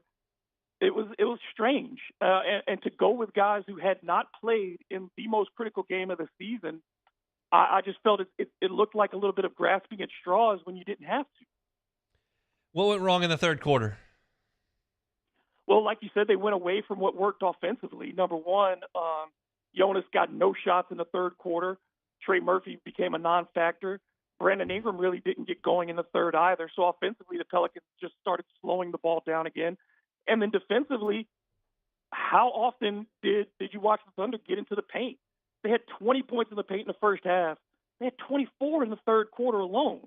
And you're looking at essentially Josh Giddey and SGA just spreading the floor and driving right into the heart of the Pelicans defense over and over again and getting either a basket or getting to the line. I mean, they combined for 27 points in that period. So they get the points, they get to the free throw line, they dramatically change the tone of the game, and the Pelicans had no answers either strategically in trying to free people up offensively or defensively in trying to cut off the paint.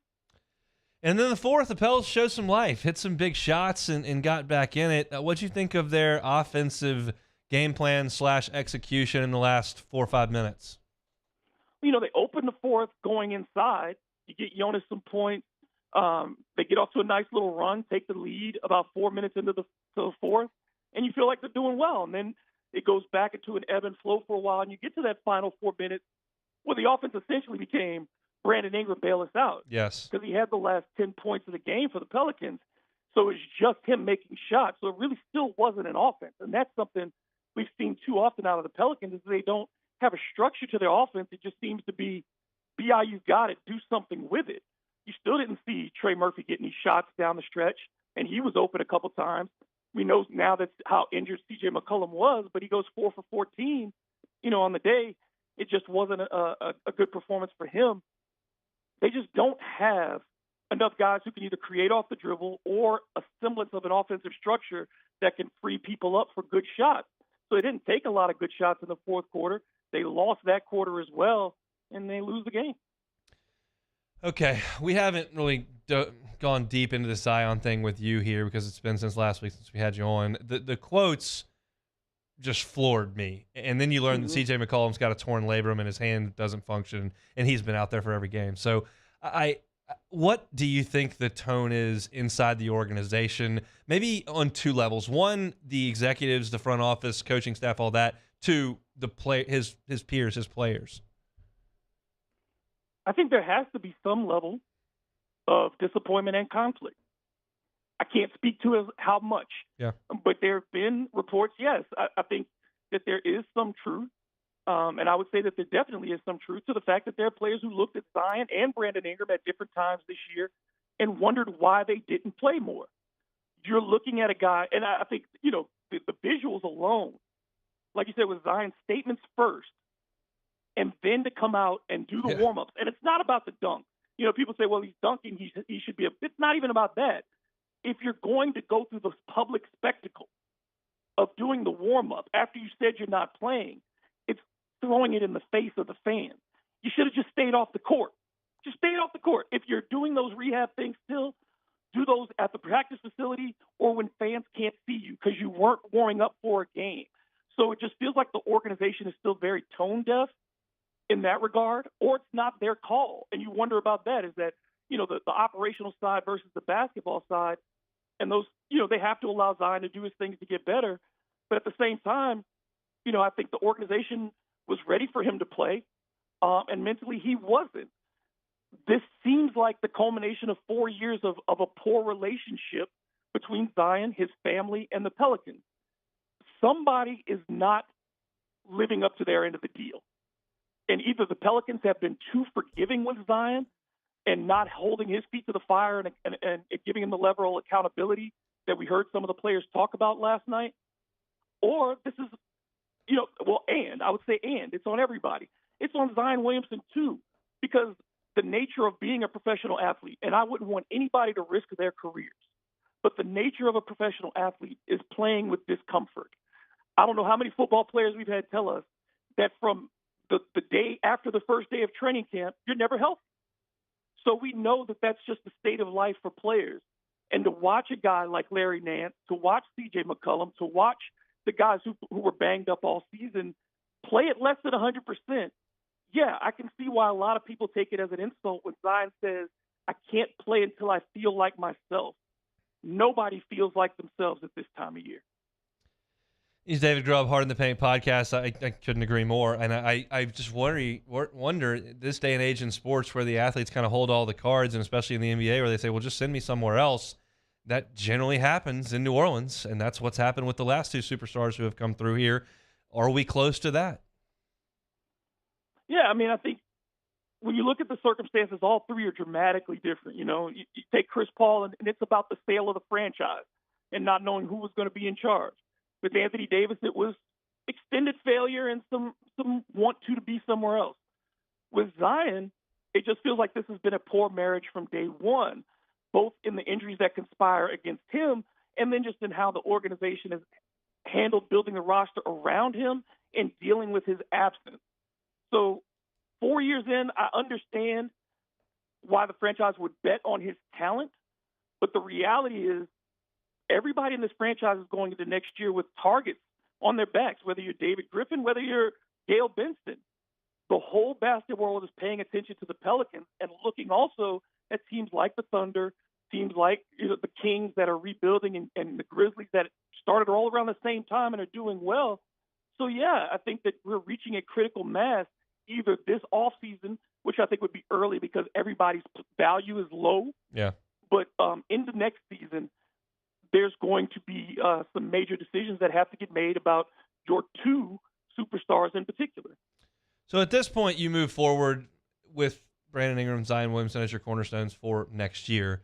What can the Pelicans do with the rest of the roster, with the assets that they have, to improve the team? Well, let's say, if it were my mindset, I'd say the only three untouchables. If I'm determined to keep Brandon and Zion, I also have to keep Trey Murphy. Because, a guy who shoots 50, 40, 90, that's rare. Yeah. So let me take that guy. the rest of the roster, to me, is up for conversation with any team in the league because the goal is to get better. And you tell me who on the roster is untouchable. There's no one. And I think that guys like Najee Marshall and Jackson Hayes are definite casualties for next year. But also you have to look at it. For Jonas Valanciunas, a guy who realizes that he's not being used as he should be and understands his shortcomings defensively, what's the attraction for him to return? Billy Hernan-Gomez, what's the attraction for him to return? So a lot of these guys who were role players this year, and you say, well, good if they go, well, they're going to leave without any compensation. So I think the Pelicans have to be very serious about finding veteran players who they know have a track record of both being available and producing. And they need to look at that. They need to look at this staff and look for a little more experience and maybe find people that Willie Green trusts and not go completely with a staff picked by the management staff. And then the third thing is you've got to have some very serious conversations with your leadership, your Zion Williamson, your Brandon Ingram, and say, are you going to take ownership of this? Because if you don't want to be here, again, in life, people don't want to be someplace. If that's the case, then let's start dealing with that now, and let's all be honest and above board, because everybody's got to make some very critical decisions in a short amount of time. David, we appreciate your help all season long. We'll knock on your door again come NFL draft time here in a couple of weeks. All right, brother. Thanks so much. He is David Grubb, Hard in the Paint podcast. Great with all things New Orleans sports. We've certainly leaned on him hard during this Pelicans season, and we appreciate him for jumping on just about every week here on the show. 30 minutes left for us here. We'll come back with a little bit more SEC baseball weekend preview. It's the Hunt Palmer Show. This is Hunt Palmer. Our listeners fire up their opinions on the jimsfirearms.net hotline at 499-1045. Keep listening for your next chance to shoot us your thoughts with the jimsfirearms.net hotline on 1045 ESPN Baton Rouge.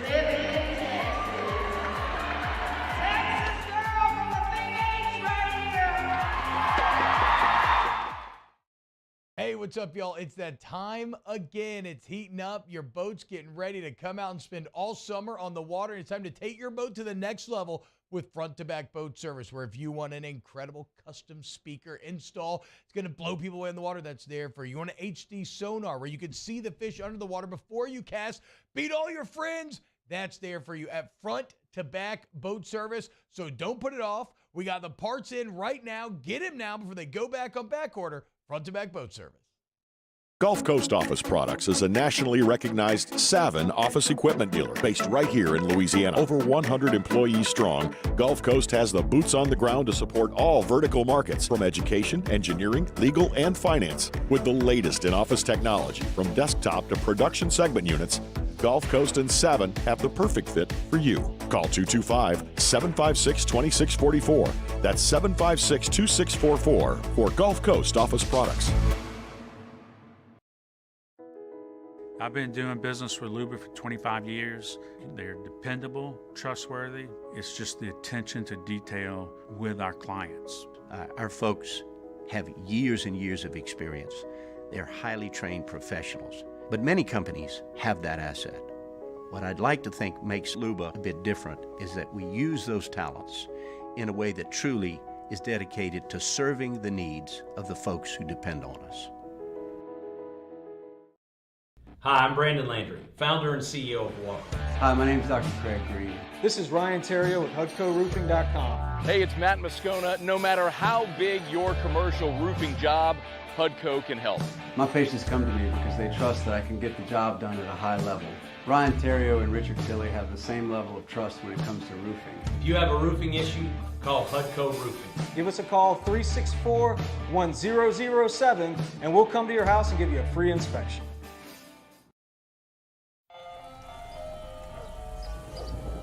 Hey there, little buddy. What's the matter? What's the matter? My windows, siding, and my door. That's what's the matter. Relief Windows can fix all of that. I got you. Pop, pop. What's up? Oh my gosh, look! Curb appeal. That's a good-looking neighborhood. ReliefWindows.com.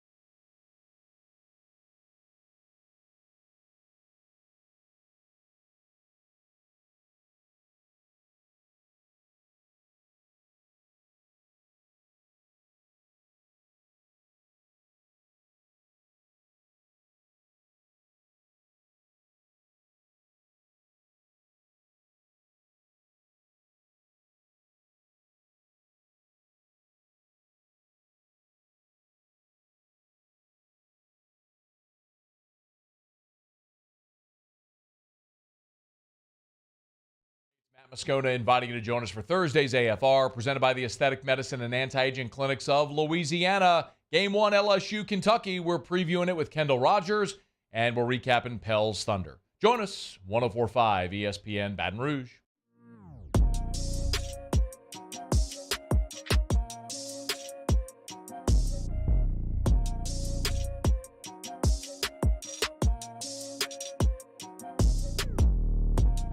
This is Hunt Palmer on 104.5 ESPN Baton Rouge. All right, let's key up for some SEC baseball this weekend. LSU and Kentucky tonight. That'll be the 6 o'clock start on SEC Network for those not headed out to the box. At 7 o'clock on ESPNU. The other Thursday, Friday, Saturday series in the SEC this weekend is Missouri and Texas A&M. The Aggies are treading water.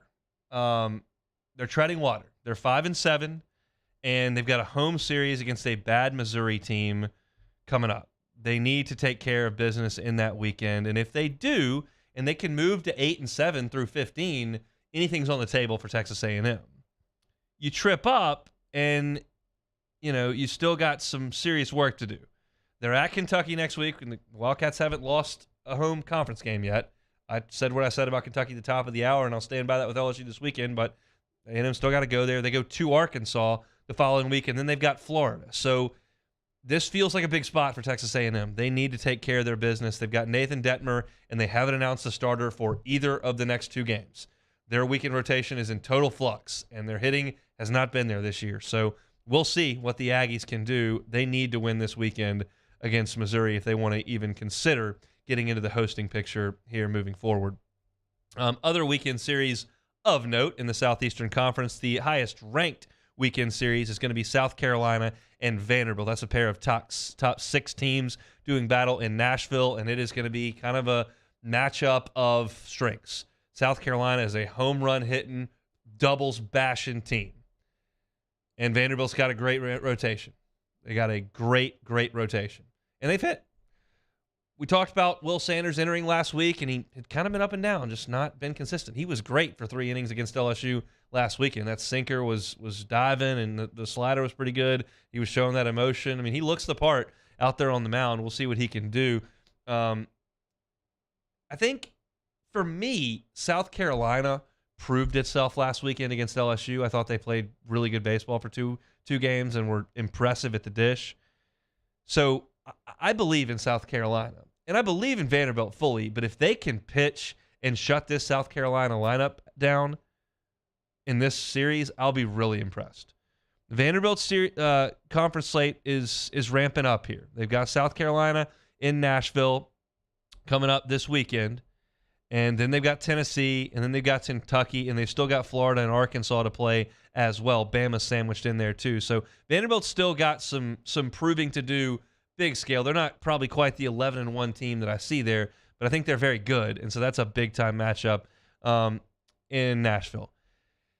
I don't believe in Mississippi State really at all. Sorry. I'm sorry to offend.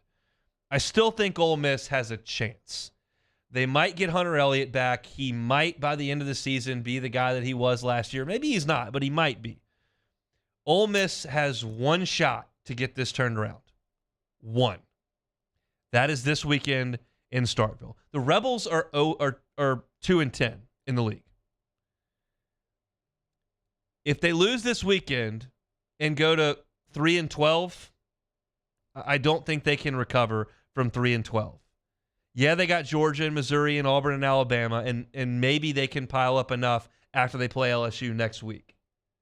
But if you're 3-12 and don't think you're gonna beat LSU in Oxford 2 out of 3, so you're seeing at best you're 4-14, then the math doesn't work down the stretch. So for Ole Miss to get into the postseason, to make the postseason, they have to win this series in Starkville. It's Super Bulldog weekend. They got the spring game. They're going to have 14,000 people there, I'm sure. It's going to be a zoo in Starkville. If Ole Miss wants to make the NCAA tournament, they better win this weekend. Period. Not exactly the world's largest outdoor cocktail party. Florida, who I yesterday picked as my best team in the SEC, plays Georgia, who I, by the way, picked as the worst team in the SEC. I don't think Florida will have much issue at all. Could Georgia get a game? Sure.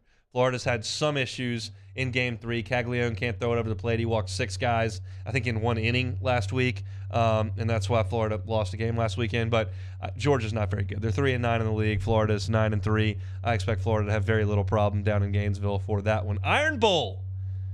Not really the Iron Bowl. I don't think Auburn's very good. I don't think Alabama's very good. I don't think anybody in the state of Alabama really cares about this baseball weekend. Auburn is, at this point, 4-8 in league play, as is Alabama. Bama got off to that great start, and they've kind of proven themselves to be not so good. So I don't have a ton to say about this series. We'll see if Alabama gets hit back in their weekend rotation. Auburn's still without Gonzalez, so it's going to be an offensive series because neither one of these two teams pitches it all that great. But can I really sell you a bill of goods that this is going to be a great weekend series? I can't between Alabama and Auburn, but I can sell you a bill of goods on Tennessee and Arkansas. Tennessee's 5-7. We know what kind of team they should have, but they've played a brutal schedule. Arkansas is 8-4, and they lead the SEC West and are probably LSU's cheap competition in the SEC West. You look at Tennessee. This is a meat grinder. They got Missouri, which they should have taken care of business in the first weekend when they got swept. Then they had A&M, and they did take care of their business there and swept A&M.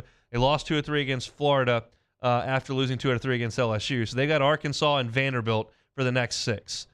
You don't want to pile on too much because their last 2 are Kentucky and South Carolina after Mississippi State and Georgia. So they got 6 with the Bulldogs that are not very good in the middle here, but you're talking about a team that's treading water, 5-7. What are we? Well, you got to add Arkansas and Vanderbilt in your next 6 games. So that's not a lot of fun. And Tony Vitello is sending a message. If you're just joining us and missed this, he announced his weekend rotation. It does not include Chase Dolander. It does not include Chase Burns. And it does not include Drew Beam. None of the 3. So he's got 2 TBAs, and I'm sure 2 of those guys will pitch. And sure, like Joe Healy said, I'm confident Chase Dolander and Drew Beam are going to pitch. Chase Burns is probably headed to the bullpen. But he's trying to send a message. In Arkansas, I mean, I went through the SC Power Rankings yesterday. I gave you this. Nothing they do statistically stands out. ERA, home runs, batting average, slugging percentage, like nothing they do is super impressive or bad.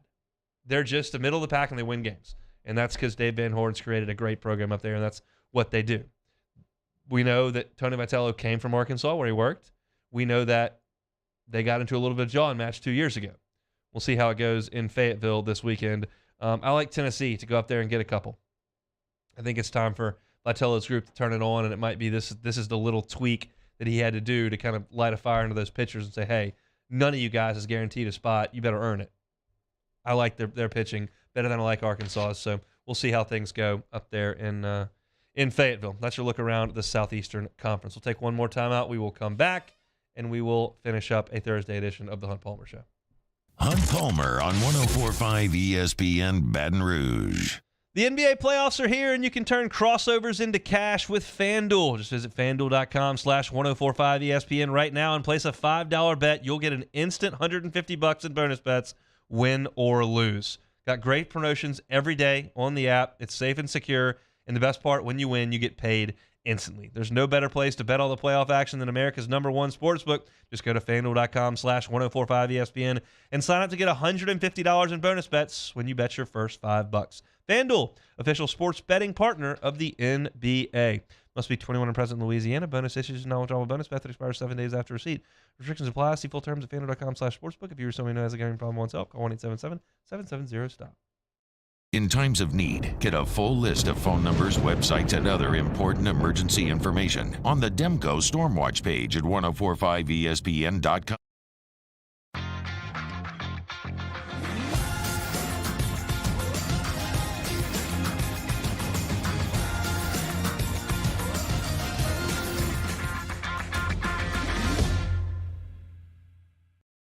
Clash of the Cooks Jambalaya Showdown is back.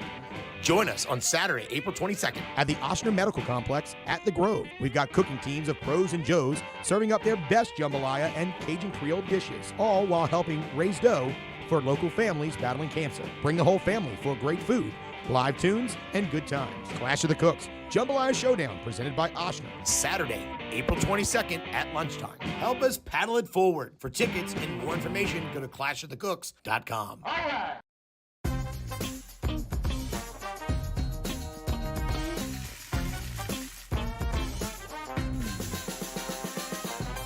The best kept secret in town is out. Discover Tallulah at the Renaissance Hotel on Bluebonnet.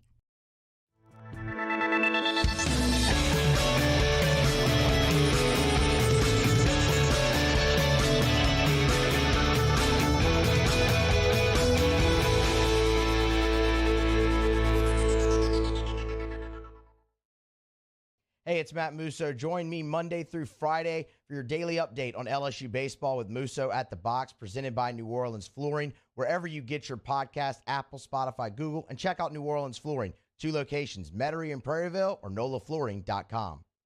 Each year, Guarantee Media hosts a radiothon to benefit Dreams Come True, the local organization that grants dreams to Louisiana kids suffering life-threatening illnesses and their families. We've interviewed these incredible kids, and their stories warm our hearts. And none of it would be possible without your help. So we're asking for your support in our effort to making more dreams come true. Each year, our Dreams Come True radiothon is powered by the Baton Rouge Clinic. Visit GuaranteeMedia.com to pledge your support today, and thank you.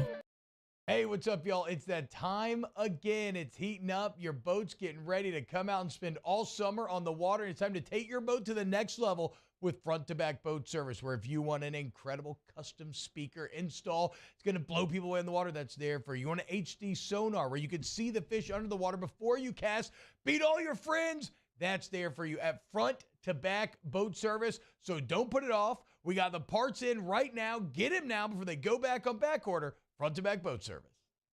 Gulf Coast Office Products is a nationally recognized Savin office equipment dealer based right here in Louisiana. Over 100 employees strong, Gulf Coast has the boots on the ground to support all vertical markets, from education, engineering, legal, and finance. With the latest in office technology, from desktop to production segment units, Gulf Coast and Savin have the perfect fit for you. Call 225-7.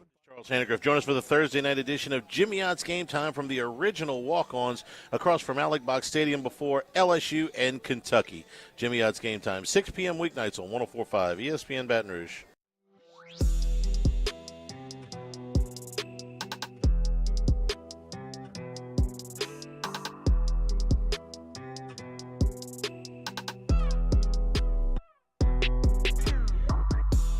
You're listening to Hunt Palmer on 104.5 ESPN Baton Rouge.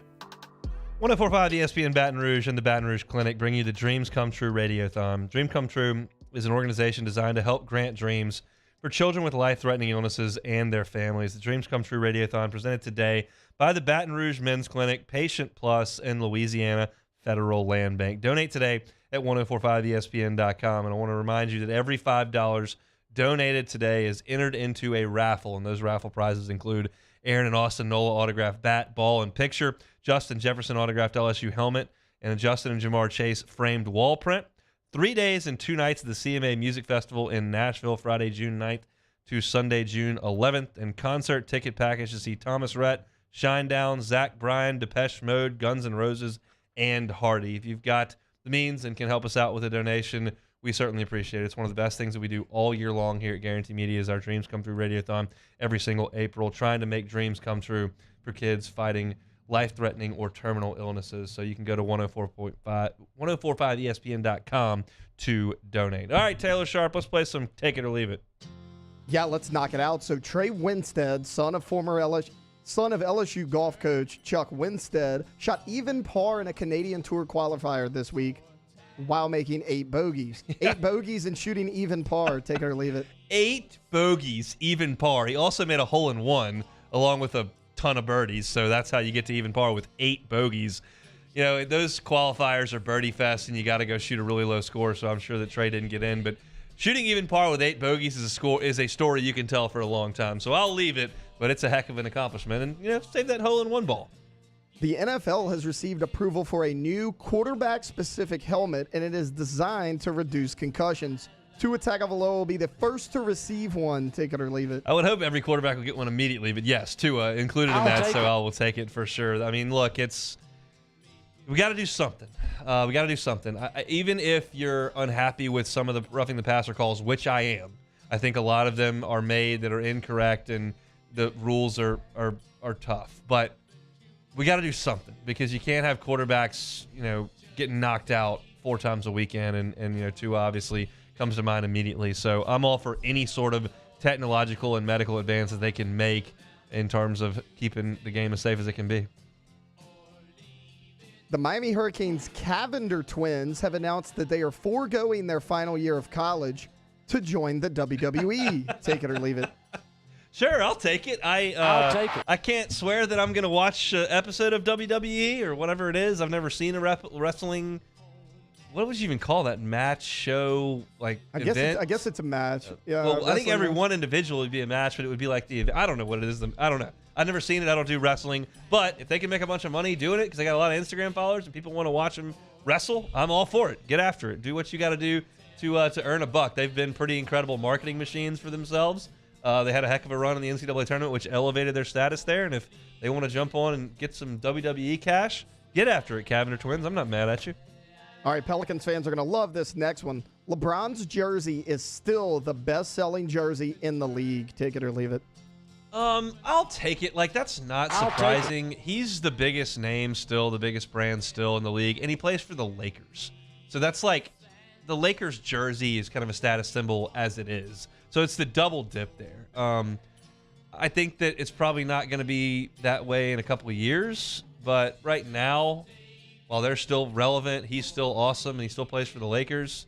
Yeah, I think that makes a lot of sense. But I guess it's time for the next generation to come in and be the league. I guess a lot of those guys have with Giannis and Jokic and Luka and all those guys. But, yeah, it doesn't surprise me at all that LeBron's the best-selling. He's still the biggest brand. That's still the biggest brand in the NBA, the Lakers. So that's about right. All right, last one. Jim Nantz, who recently stepped away from the Final Four, says he wants to call 50 Masters tournaments. That would put him in Butler Cabin until 2036. He would be 76 years old. Take it or leave it. I'll take it. I'll take it. There are some things in my life that have always been, and it's those verbal things. The Cubs have changed their voice, and of course Jim Hawthorne to Chris Blair has changed, but Tiger Stadium's always sounded the same to me. It's Dan Bournet. The PMAC has always sounded the same to me. It's Dan Bournet. You go to the Masters, that's always sounded the same to me. That's always been Jim Nantz. That Alec Box, that's always been Bill Franquez to me.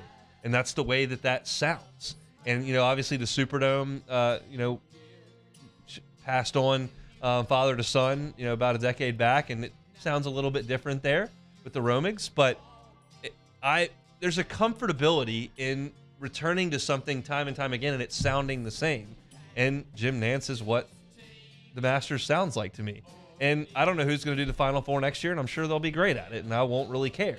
But there's something to be said for the consistency. Plus, he's awesome at it. He was a college golfer. He's just got the presence. He's got the voice. He's got the sense for the moment. And take it or leave it on the that's a pun there, but on the Butler Cabin ceremony, it's a little bit hokey at times. But in terms of calling the golf and just being there to be in charge of the telecast, he's awesome at it. And so I'm all for him being there until he's 76 years old. He said explicitly he wants to do that. So let's see it. I'm all for it. That's it for Take It or Leave It here on this Thursday. As we mentioned earlier, I am headed out. Gonna go see Mickey Mouse tomorrow. I'm gonna go see Cubs and Dodgers on Saturday. Hopefully the Cubs can get a win for me. My record in going to see the Cubs in person is sneaky good for how bad they've been my entire life. So we'll see if we can keep that rolling on Saturday, and I'll have a full report on it on Monday. Taylor Sharp going to be in the captain's chair tomorrow. Going to talk LSU Kentucky, but he's also going to talk a lot of football in the second hour. So those of you who are football heads like my guy Taylor Sharp over there, lock him in from 1 to 3 tomorrow. I'll certainly duck my head in there while I'm probably standing in the line to do something at Disneyland. That's probably what I'm going to be doing a lot of tomorrow. But got to get through the flight with the little one first, so we'll see how that goes. If you missed any of today's show, you can catch it on demand, 1045ESPN.com's On Demand tab. All the audio is uploaded there each and every day for all of our shows. We're also on Apple Podcasts, Spotify, Google, or on YouTube every day, where Taylor does a good job of taking individual segments as well as uploading the entire show to our channel. So if you will like and subscribe, we appreciate it. We've got Hunt on LSU, all LSU content. We got Hunt on Saints, all Saints content. It's all right there on our YouTube channel, so I'd appreciate it if you would subscribe. Joe Healy in the first hour, SEC baseball. David Grubb talking Pels in hour number 2. That's about it for me. Jimmy Ott's Game Time coming to you from walk-ons tonight from 6 to 8. Matt Moscona is about to drive you home on After Further Review. I'm out tomorrow. See you Monday. Hunt Palmer Show.